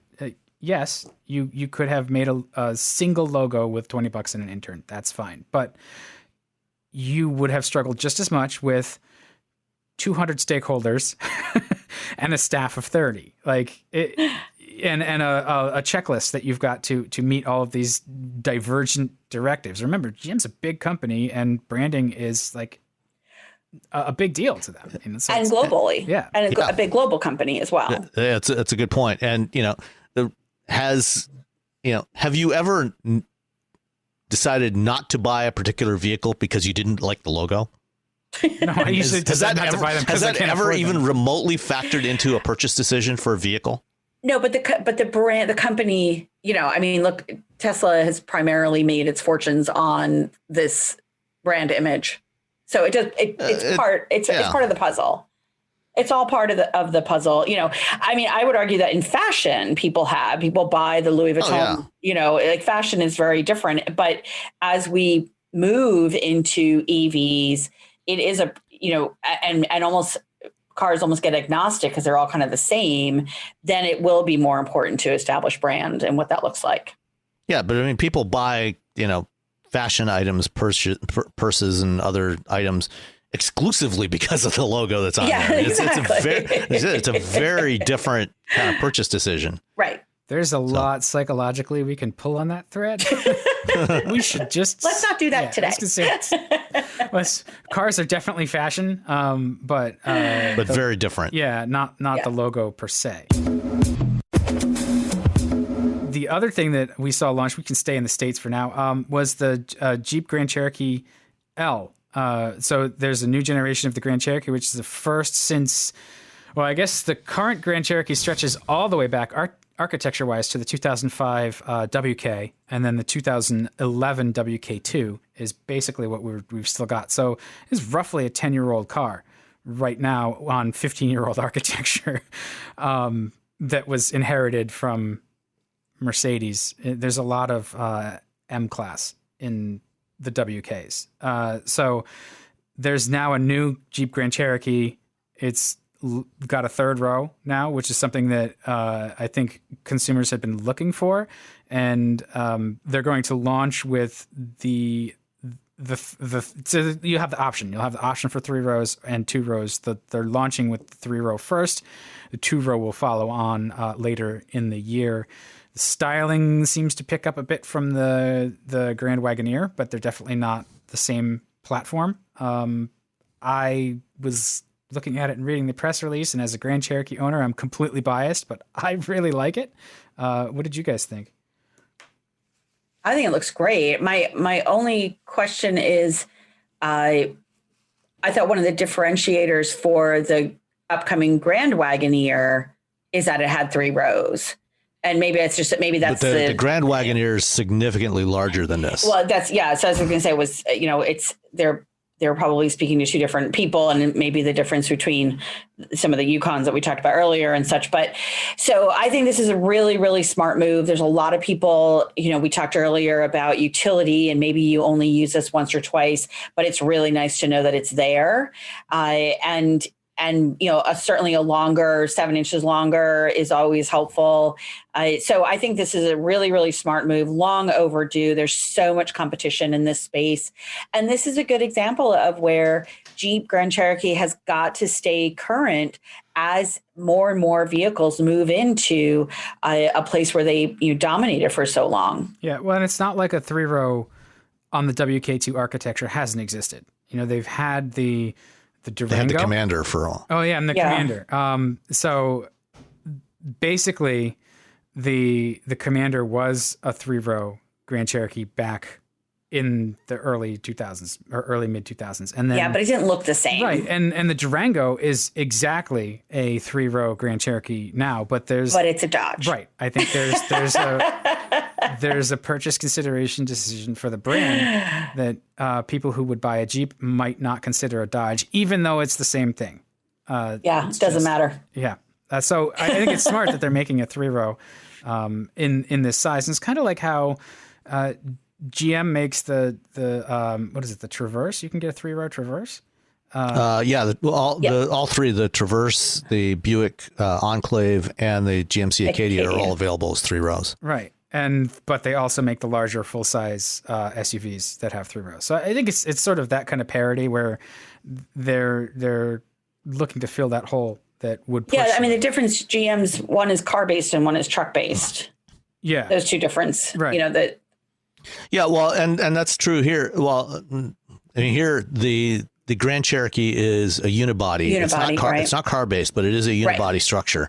Whereas the Wagoneer and Grand Wagoneer are derived from the Ram platform, so it's a body on frame, like the Yukon and Tahoe and the Expedition. And the new Grand Cherokee is new architecture. What exactly platform is it on? It's new. It's all new. They haven't given a whole lot of technical detail on it yet. But independent suspension all around, multi-link suspension front and rear. It's launching just with the Pentastar and the 5.7 liter Hemi, but there will be a plug-in hybrid available later in the year, around the time that they also launch the 2-row. The other big thing that they were talking about with this thing is the new audio system. Everybody's putting in branded premium audio systems in vehicles now to help distinguish them. And Jeep has partnered up with Macintosh, which, they've only had a couple of dips into the car audio market in the past, never in any significant volume. They did an audio system for the 2004 Centennial Edition Ford GT. They did on some Subaru on a Subaru Outback, and they're in the Grand Wagoneer. And yes, it first showed up in the Grand Wagoneer concept that we saw last fall, and now it's going into production, starting with the Grand Cherokee. And this Grand Cherokee, the Grand Cherokee L, starts production I think later this quarter, and it'll be available for sale in the second quarter of this year. So I thought it was interesting that they're still calling this a 2021 model, even though it's not launching until the spring of this year. But with the Macintosh audio system, one of the cool little details that they had on the concept was on the center touchscreen. When you go to the audio screen, it shows a virtual version of the classic Macintosh meters, the blue backlit meters that you have on all the Macintosh home audio devices. That shows up on the screen, and that's going to be in the Grand Cherokee and presumably in the Wagoneer as well. And then on the speaker grills on the doors, the Macintosh logo is also backlit in that same shade of blue. Fancy. So just, little detail touches. Yeah, that's something that Jeep is really good at with the Grand Cherokee, especially, is those touches. And they cover that large spread of pricing too. So it's going to be like Laredo Limited, Overland and Summit or something like that, trim level wise. So you'll be able to get one for a reasonable price, and then you can get a very expensive, fully loaded one as well. Yeah, it's a great product, and it's really well respected because it drives really well, and it's earned its premium reputation by really pleasing customers. So hopefully this new one still pleases customers. I feel like the one bit of controversy might be that the way they've evolved the styling to pull in some of that Wagoneer that not everybody loves, but it's a little bit more subdued here. The proportions are a little different, so we'll see. Yeah, the roofline's a lot more square to make room for that third row, the people that are sitting in that third row. Yeah. So, but it's still not as tall as the Wagoneer. Yeah, so and not nearly as expensive got a more either. upright, whereas this one is it's definitely a little sleeker looking. And then, the fascia, the grill on the front is, rather than the slope back look that the Grand Cherokee has always had since it debuted 30 years ago, is again, that same upright look that's on the Wagoneer. Yeah, they're going. So it'll be interesting, Sam, just looking at the pictures, because it looks like the gear shifter has that same feel as the Genesis vehicles do. And so that will be interesting to see how that, because I know you had issues with that, what that feels like when it comes out and what your thoughts are. Well, on the Genesis, it was more on the infotainment controller because of the way it's flush. Okay. And the way you interact with it, you've got this flush control rotary dial that it's flush in the console. Right. And so you have to press down on it to get that grip to turn it. Whereas with the shift lever, the rotary shifter that's on here, I saw it on the Wagoneer last fall. You're gripping it differently, because it's sticking up from the console, and so I don't think it's going to be as much of a problem there. Although we'll see. Yeah. Ergonomically, it looks like they've done a lot of homework. It looks, I want to drive it now. I was reading the press release. Sure. I was like, I really want to try this out because it's, the ergonomics in the current Grand Cherokee are pretty good. And this is pretty similar in a lot of ways. The controls look like they're in mostly the same places and they're easy to use.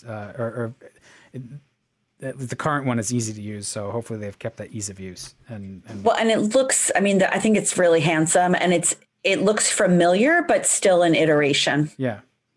So good job for now. Yes, it's lovely. And it also comes with the fan cam that's also on the minivan, so on the Pacifica, you can monitor your kids in the back 2 rows. That's brilliant. And it does have the intercom system too, where you can yell at them through the. It does, yes.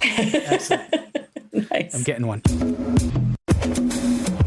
Last thing on our list here is the large Mercedes Hyperscreen, which premiered and then took down the Mercedes website. If you actually tried to watch the video after they launched, it kept crashing. So what's the scoop with it? It's an enormous screen that goes across the whole, like from sort of. Right, yeah? So this is the display system that's going to be in the new EQS, which is their new electric luxury sedan that's coming out later this year. So it's basically an electric version of the S-Class. They call it the Hyperscreen. It's actually a single continuous surface that spans the entire dashboard, but it's not one screen. There's actually 3 separate screens. So some of the Mercedes in recent years, have had this big unit, that sits on top of the dash, with the MBUX infotainment, but it was actually 2 separate screens under the glass. So when it's off, it looks like it is a single piece of glass, but there's underneath the glass are individual screens. In this case, there's 3 large screens that span. So there's one in front of the driver for the instrument display. Combined, they all add up to something like 56 inches across. But there's individual screens here. I can't remember the size of the central screen is the big one. Yeah, it's like 18 inches. It's huge. And then the third screen is over on the passenger side. And supposedly, from the description, it sounds like it won't really be visible to the driver, so the passenger can watch videos and things like that on there. And we've seen this on some other vehicles recently. Yeah, the Porsche Taycan has a really long. Yeah, the Taycan's got a screen there. The Wagoneer concept had a separate screen for the passenger. What's wrong with the windows? What's wrong with looking out the windows? Look out the windows. Well, I mean, that's certainly a legit complaint, when it comes to the, if they're watching videos on there, the ability for, the passenger to be able to, for example, interact with things like the, entertainment, pulling up different music or the enter navigation information, things like that on their screen, I think is actually useful. One of the, the central screen, one of the things that they talk about in the design of this is this 0 layer concept. And one of the things we've complained about a lot, I know I've complained about a lot with touchscreens, is drilling down through layers of menus. And, when you actually have to look at the screen, that does take your attention away from the road. Mm-hmm. So with this 0 layer concept, by going to this larger screen, they're able to surface more of the stuff that you use most frequently at that top layer. So you're not drilling down through menus. And the same principle is there on the Mustang Mach-E. They're trying to do the same idea by having all the stuff that you use available all the time. So you're not drilling down through menus. And I think that if you're going to rely on touchscreens, which it seems like, despite my protestations, the industry is going to do. Yeah, I don't think they're going to listen to us. So. No. Doing something like this, I think, is a better approach. So what you see on some of the images, you see the navigation taking up, like 80% of this display area, and then the bottom part, you've got things like the climate control, boxes that overlay on top of the map, for things like your media controls, your phone, messages, that sort of thing.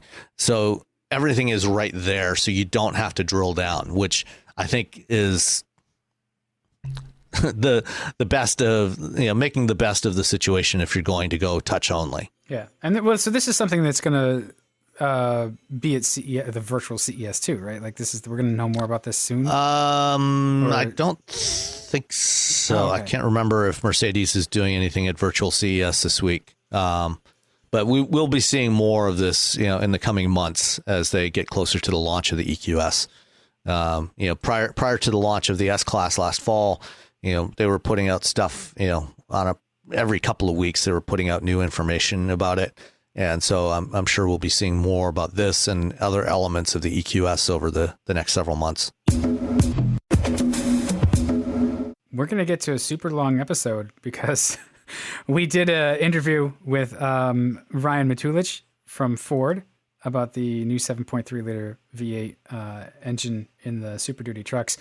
Our patrons already have the interview. They got it early. So if you want stuff like that early, hit patreon.com/wheelbearingsmedia, and you too can get things early before we put them in the show. But it was a really interesting discussion that the three of us had with Ryan about why they decided to go the way they went with that engine that I've been talking about for the last 3 weeks. So we figured that it might be interesting to hear some of the reasoning behind going with a new large displacement pushrod V8. So I'll put that in here, and then we can come back and we can answer a couple of questions and hit the road. Ryan, thanks for joining us on Wheel Bearings. Let's start with the easy stuff. Can you introduce yourself to our audience, who you are, what you do? Absolutely. So my name is Ryan Matulich. I work at Ford Motor Company in global engine engineering, in particular with the 7.3 liter engine systems team. So I work as part of a team that oversees the development, release, and then integration of the engine within the vehicles that Ford Motor Company sells. All right. Any other Ford powertrain projects? Obviously, secret stuff we can't talk about, but before the 7.3, you were on other powertrain projects as well at Ford? I was. My tenure with Ford's relatively short, about 5.5 years or so. When I came in, I worked on some of the modular programs as they were kind of going out the door. So 5.4 liter, 6.8 liter 3V that you see in kind of the heavy truck market. And then I did a small stint with the 5 liter Coyote also. Well, that's a good one. Oh, absolutely. I like that one. Yeah. It was a lot more fun than 6.8. Yeah. Our second favorite Ford V8 after the Voodoo. Yeah.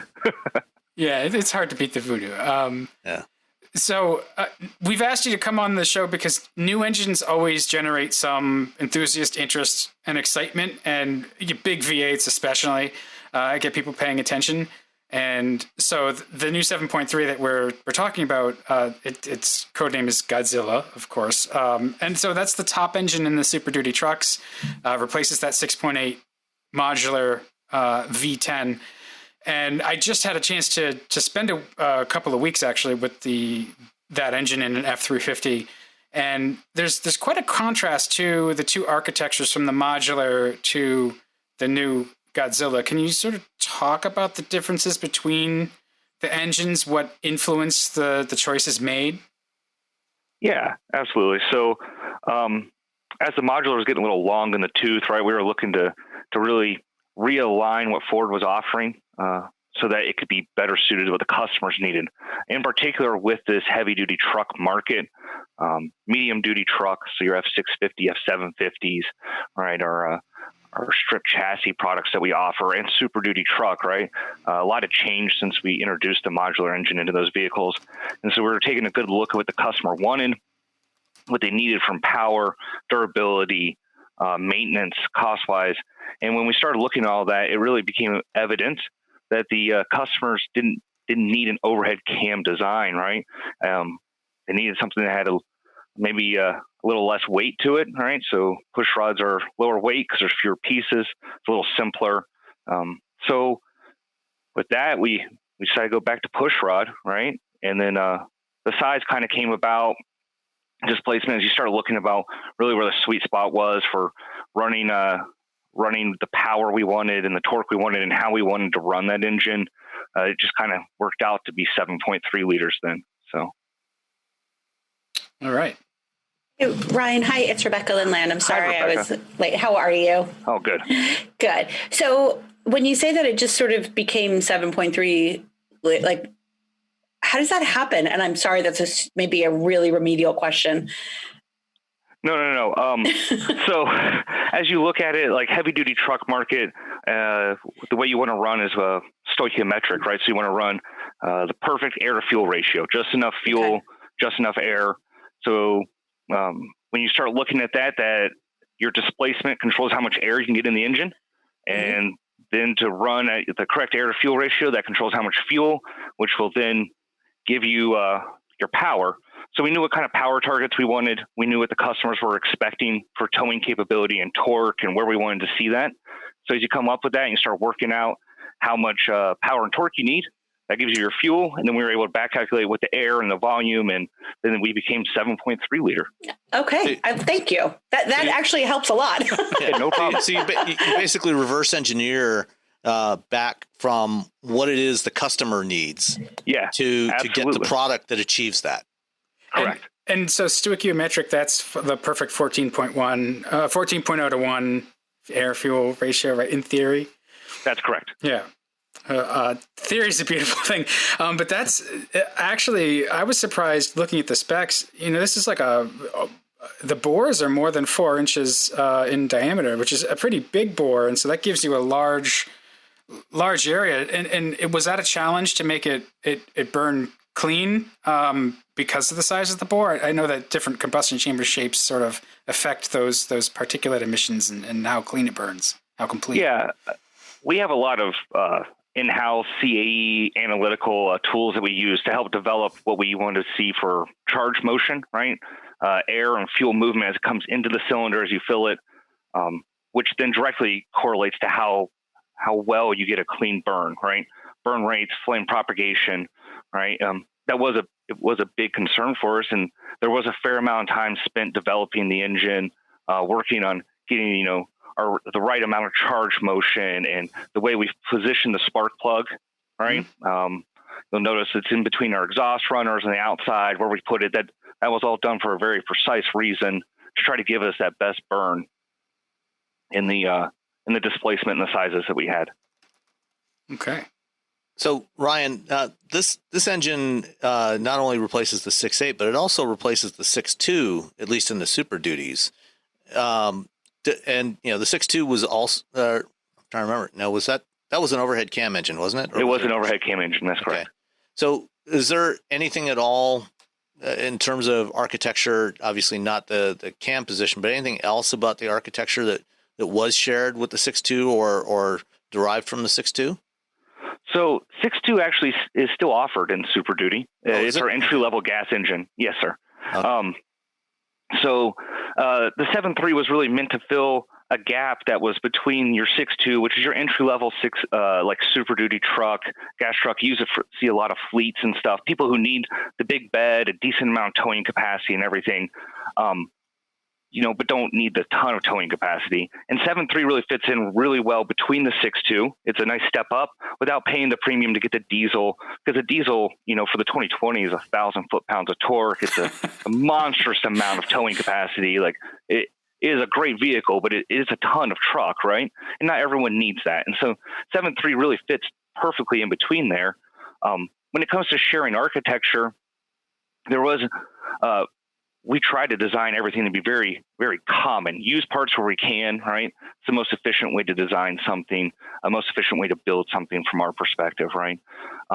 There are only a handful of parts, though, that were really common because being a cam and block on your 7.3 compared to the overhead cam, being a different valve architecture on the top end, right? So they're both 2 valves, right? But the 7.3's got those big rocker arms in it. 6.2 doesn't. It has a rocker shaft. It's a very different, where they put the hydraulic lash and everything.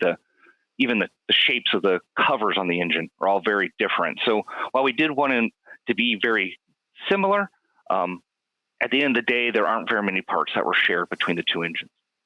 Maybe the alternator.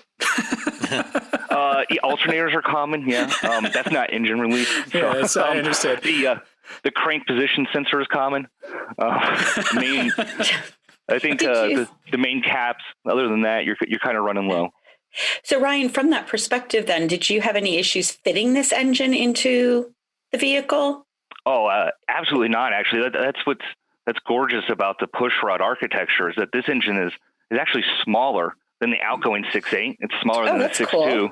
And if you think about what this vehicle is used in, every one of these vehicle applications, aside from the VN127, the Econoline, gets a diesel, a 6.7 liter Power Stroke in it, right?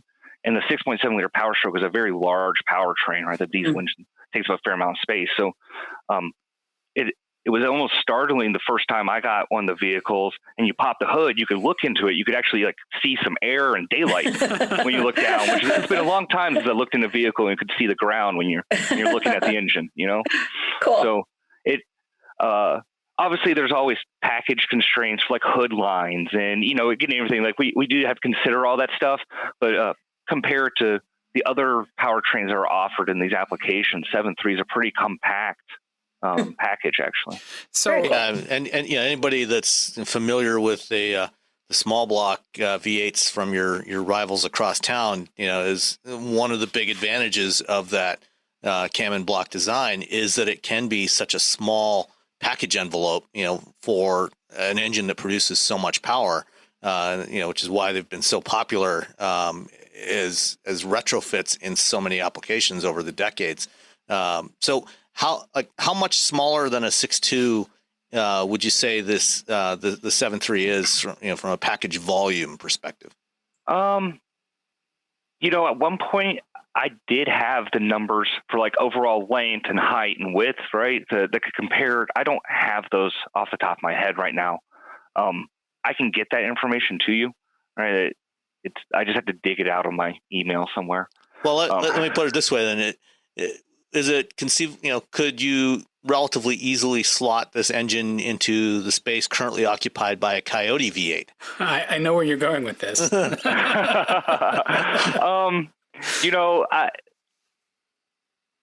I've not compared it to 5-liter either. I've seen them both on engine stands. I will say the 7.3 does look pretty petite compared to a Coyote, right, with the dual overhead cams and everything.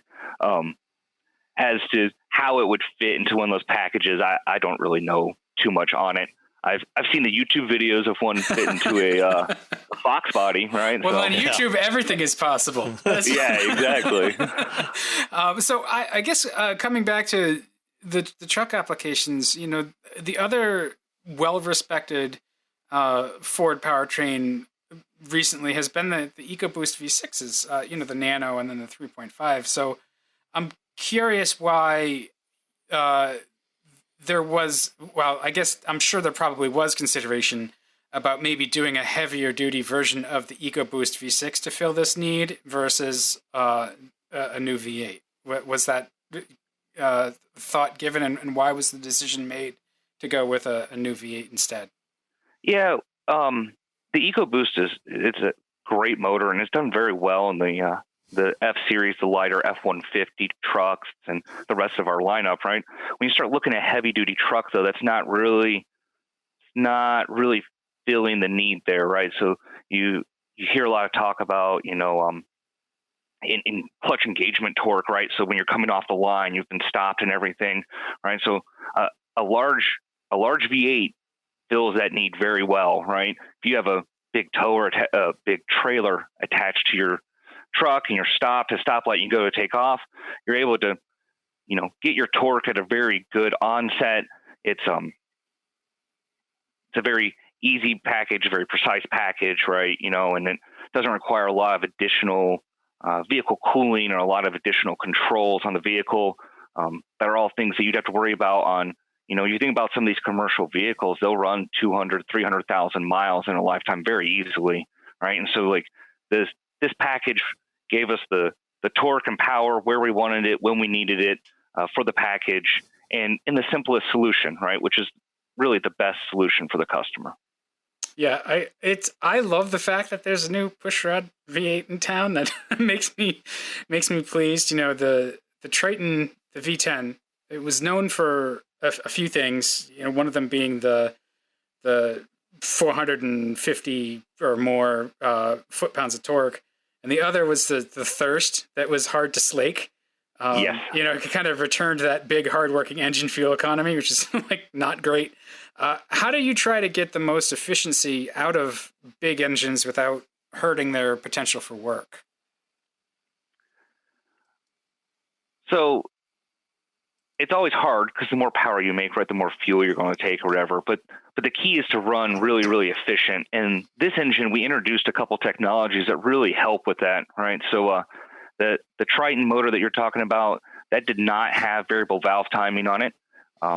They also didn't have a variable displacement oil pump, which are both two technologies that we've used on other applications that have been introduced in 2020 on the 7.3 liter. So the standard G-rotor oil pump, every time the engine spins, you're spinning so much oil volume, right? And as you spin the engine faster and harder, you're still spinning the exact same oil. But as you get up to speed, you don't necessarily need all that oil pressure. And so what we've done with the Godzilla, we have a variable displacement oil pump. So we'll provide all of the lubrication you need at the low speed by having this massive amount of oil that you can pump every time you crank the engine turns around once. But as you go up in speed and you're cranking it more often, you don't need all of that displacement on the oil pump. And so we start trimming that back a bit, and that really gives us an increased amount of fuel economy because it's less parasitic loss on the engine, right? And then the VCT, being able to time the valve train to give you some optimal breathing, right? That really increases what we can do. It increases the efficiency we can get from the engine, which therefore results in, you know, not only better power numbers, but better fuel economy numbers to go with it. Okay. Sam, Rebecca, what's on your list? So I'm wondering how the customer response has been, and this may be out of your line of sight, Ryan, but you know, do you feel like it's the feel of it is very different from a customer experience standpoint?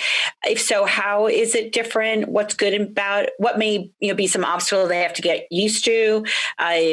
You know, just so that kind of from the overall feel. I was just driving a very different vehicle, but I found the exhaust note to be really disappointing on this particular vehicle. You know, things like that. Like it's just a different engine. I felt like I was driving a motorboat, and I know it's not supposed to sound like that.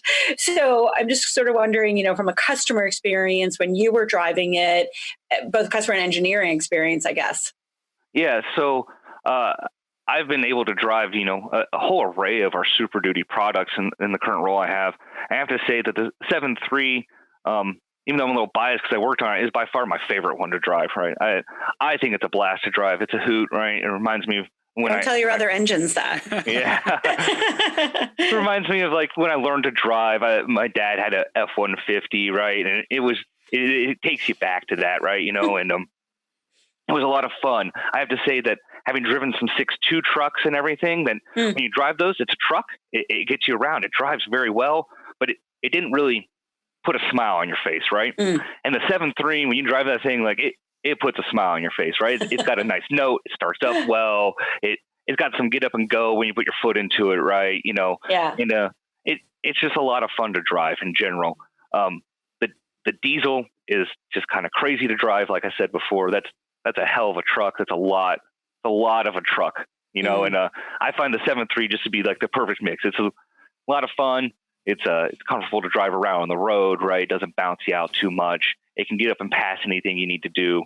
As from a customer's perspective, I mean, I believe they're selling well, but I'm in engineering. I don't get to see any of the sales or marketing numbers really. So.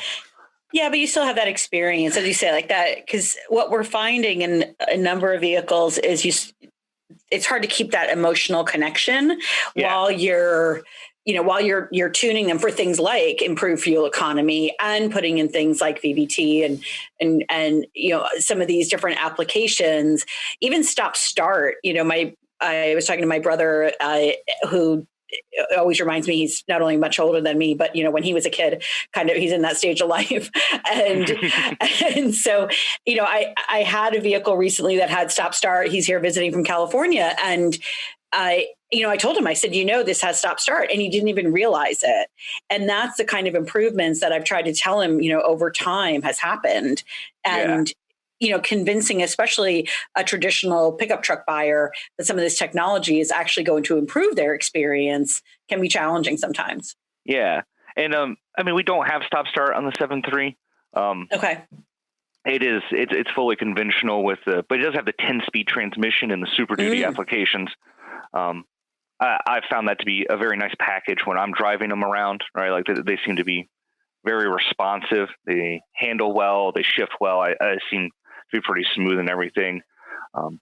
For the truck drivers out there who previously had a Triton or a 6.2, I think they would find it much easier to drive a Godzilla truck, right? I think it's a little more lively, a little more responsive off the throttle, right? The 2020 Super Duty's got a lot of bells and whistles on the inside, are just phenomenal overall for creature comforts, right?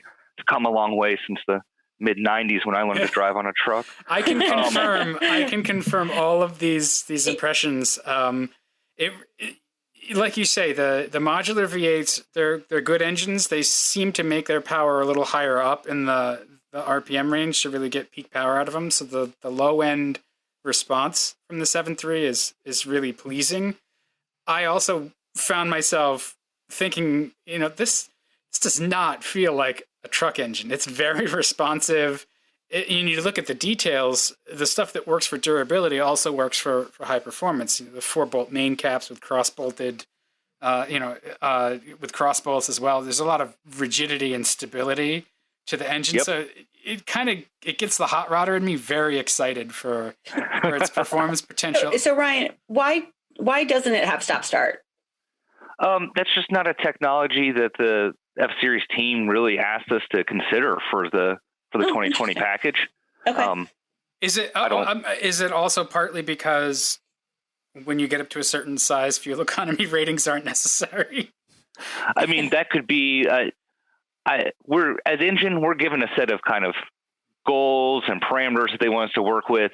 That was not one of the ones that the program wanted us to consider. So that wasn't, obviously there's a lot of complexity and cost to be added in. So it wasn't anything that we were trying to look to add in on our own. So yeah, interesting. Okay. Across Ford's light duty lineup, the company has committed to putting electrification across pretty much every vehicle, and many of them now have varying degrees of electrification, from hybrid to plug-in hybrid and battery electric coming. Do you see a place for some electrification being added on the Super Duties and with the 7.3, maybe even a 48 volt mild hybrid? I mean, Ford does have 48 volt systems on some models in Europe, like on some of the smaller cars in Europe. Do you see a place for 48 volt as an add-on to this engine? Well, I mean, hybrid always has its place as the world's striving to better and better fuel economy, better and better efficiency and everything. And I think that's something that Ford's probably going to consider heavily as we go forward on what kind of hybridization, electrification, additional power features we can provide our customers in this segment also. And so I could see them looking into that, but I can't really comment on anything that they're going to be doing in the future. A little above my pay grade. You'll get there eventually. Yeah. So, what's your favorite part of powertrain development? What do you find the most satisfying about imagining, rocker arms and connecting rods and how it all fits together and comes out to the world?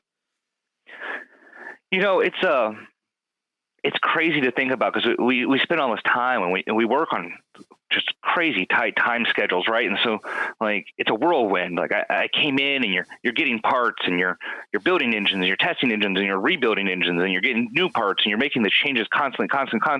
And then all of a sudden you sit back and you look one day and it's out in the field. And I have to say it was just a it put a big smile on my face the first day I was driving home from work, and I passed the dealership, and I could see there was a big Super Duty. It was a trimmer, of course, so it's super shiny and catches your eye.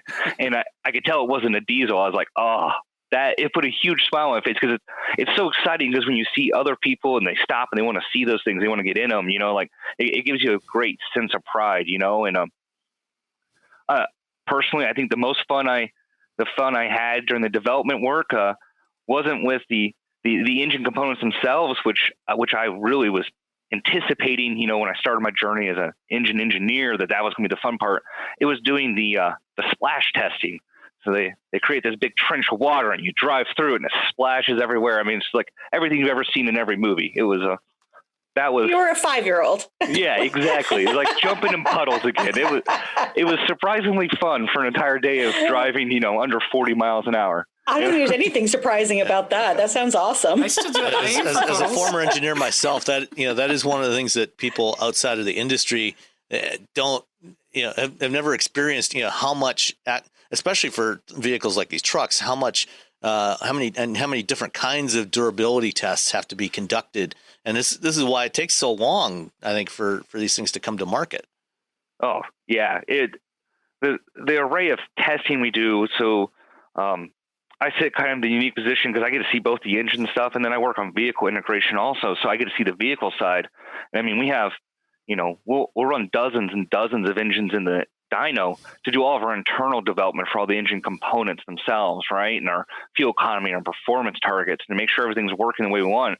And then, I mean, we'll build hundreds of test vehicles then, you know, for every milestone where you put all the engines in, you test them, they go through all sorts of things, whether it's calibration and safety, and then your durability testing and handling testing. And I mean, it's just fascinating to see how many there are all the time, and what's going on with them. And then we do a great job of making sure whenever all the testing's done, I mean, we pulled in every engine that was built during the development and tore it down. The entire team reviewed every one of those. We looked at all the pictures. We looked at every part to make sure that there was never anything that was going to be, you know, surprise us. You know, it was a big deal, because this was a big engine for us. It was a big project for us. And so there was a lot of work that went into it, and it was a blast. Well, good. Well, what's next for you? For me? Oh, I'm still working on the Godzilla systems team. We're actually in the middle of launching our 2022 medium duty trucks right now. So I'll be going to the plant on Monday to help with that. Excellent. And then working on installing it in the S650? They don't let me near S650s, unfortunately. No, I meant S as in Sam 650. Yeah. Yeah. Well, I'm all out of questions. Sam or Rebecca, do either of you have anything else you wanted to follow up on with Ryan? Nothing from me. This has been great conversation, Ryan. I appreciate you taking the time with us. And just call us when the splash pad thing is open again. I want to do that. Yeah. I actually think we should sell tickets to it. I think people would pay just to be able to ride around and splash through things, you know? I think you could get like hats and jackets and key fobs and make it the Ford splash pad experience. Yeah, it's like Magic Mountain at Disney, right? You know, but in trucks. Well, in trucks too, you can put seats in the bed too, so you can. Oh yeah, there you go. We have just new revenue stream. Yeah, you know, when I was helping with the splash testing, it was like February, so I don't think many people would want to sit in the back of it while you're splashing water on here in Michigan. That's that's true. Chilly day. I do have one more question for you, Ryan. Yes, sir. If Ford said to you, okay, go ahead, design whatever you want, you know, any kind of powertrain you want, what would it be? Ooh.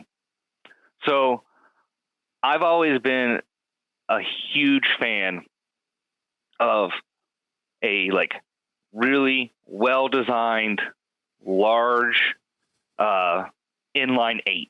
So you see them in a lot of those pre-war cars. Yeah. You know, you see them and it's just gorgeous because it's like a mile long, right? You know, and it's just so pretty, like the way everything lines up, and it gives you a beautiful long hood line and everything. Like I'm sure that I could accomplish everything I needed to out of a powertrain that was much more compact and efficient, but like a big straight 8 just looks gorgeous in my opinion. I'm not going to argue with that. I'm just imagining the crankshaft that weighs about 45,000 pounds. Yeah, plenty of balance weight then. That's true. Yeah, no, that's a good one. It's been a while since I've seen a straight 8. So. Yeah, really. I mean, I don't know off the top of my head, but you'd probably have to go back into the 50s to probably find the last time one was made. Yeah. I had to guess. I think so. Buick or Pontiac or something. Yeah. Yeah. No, it would just be nice to see one of those in a car, because you get this big, comfy sedan and have a nice, beautiful hood line, right? It would make that nice 8-cylinder sound. I would not argue. Check in with Ben Wadila and see if he ever got his Packard running again. Well, all right. Well, so thanks very much for joining us on Wheel Bearings to talk about the new 7.3, and certainly have a standing invitation to come back and talk engines anytime, or vehicle integration, whatever it is you want to talk about. Just, feel free. Absolutely. Well, thank you guys very much for your time. Thank you, Dan. Thank you, Sam. Thank you, Rebecca. And I hope you guys have a great afternoon. Awesome, Ryan. Thank you so much. Cheers. Bye. Last week we didn't get to it, but we had a question from Mark Wald. And Sam, he sent in another question as well that you're going to get him a real answer on. Yeah. So Mark sent in a question just yesterday about how the grid is going to hold up with all these EVs coming to market. And the company I work for, our parent company is a consulting firm, and a big part of the business, we do a lot of work with utilities, and there's a lot of my colleagues who have a lot more expertise in the area of utilities than I do. And so I'm going to get one of them to answer that question. We'll have that hopefully in the next episode. But for this one, let me read. This is a fairly long email from Mark. It says, I'm a longtime listener back when Sam and Dan started on the podcast and was a fan from the first episode. The way the information is relayed and broken down is why I keep coming back. Have to admit that I use some of your logic in everyday conversations with people, and use the arguments that you bring up in your podcast as ammunition for those conversations. Dan, we are sincerely sorry for that. Really, we are sorry. Yeah. But most people listen to music on road trips, and I drive a lot, but I always listen to your podcast. And when I've listened to the latest one, I listen to others to really understand what you're talking about. And I agree with an email from the last podcast of 2020 that Dan is really soothing to listen to. I love it. I think most people will disagree, but okay. I also rant and go off on tangents all the time, so it makes me smile. Well, I'm glad we can make you smile. I am one of the remaining few, and I promise to hold on, of the generation of Avant and wagon lovers. I currently have a Volkswagen B5.5 Passat wagon 4Motion. We used to have one of those in our household as well. And over the years, I've had the all-road A4 Avant, and even at one point a Jetta wagon TDI, along with many GLIs and GTIs. We also had a TDI wagon, which we sold back to Volkswagen for a very good price. I know this email has been all over the place, but I've been listening for so long that I felt I had to contribute to the conversation some way, and here it is. And hey, Mark, it's just like the show, so no, don't worry about that. Yeah.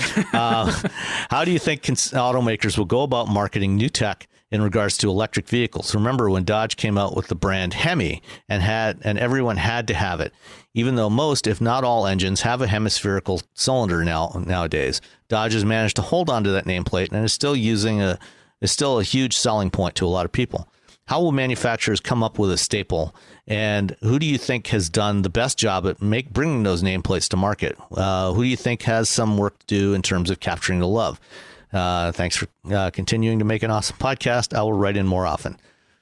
Rebecca, why don't you tackle that one first? How are manufacturers going to handle marketing of this stuff? It'll be really interesting as we move towards EVs, where an engine is not the selling point. So, that it'll require some really creative marketing to package range and charging time and things. There's a sexiness and a familiarity to things like horsepower and and cylinders and vocabulary that we have grown up with that represents power and utility and capability. Range, charging time, what am I missing? We have a new vocabulary that we have to package and that we have to make sexy. And that's the biggest challenge that I think we're facing today. Even Subaru has, they've done a good job, obviously, with their, love and puppies and things like that. But we have to understand what the market will look like. And, there's a company called Strategic Vision out of San Diego that does a lot of new car buyer survey. And their philosophy is that you have to start with love. Like, people have to love their vehicles. And so how we define the attributes of love as it relates to vehicles is changing, and mobility is changing because the propulsion systems are changing. So that, I think, is going to be the biggest challenge that we have. Obviously, Tesla, for all its controversies, has managed to wrap that up. Everybody knows when you say Tesla, everybody knows what that means. And so that's going to be the biggest challenge that I think that we face. You mentioned ESQ and you had to say that's Mercedes electric vehicle line. I think that it'll be interesting to see as we start to see the vehicles come out from companies like Rivian this year, Fisker next year, some of these legacy brands, Lucid Air, how they package themselves, how they package their products to make them that one word that everybody wants.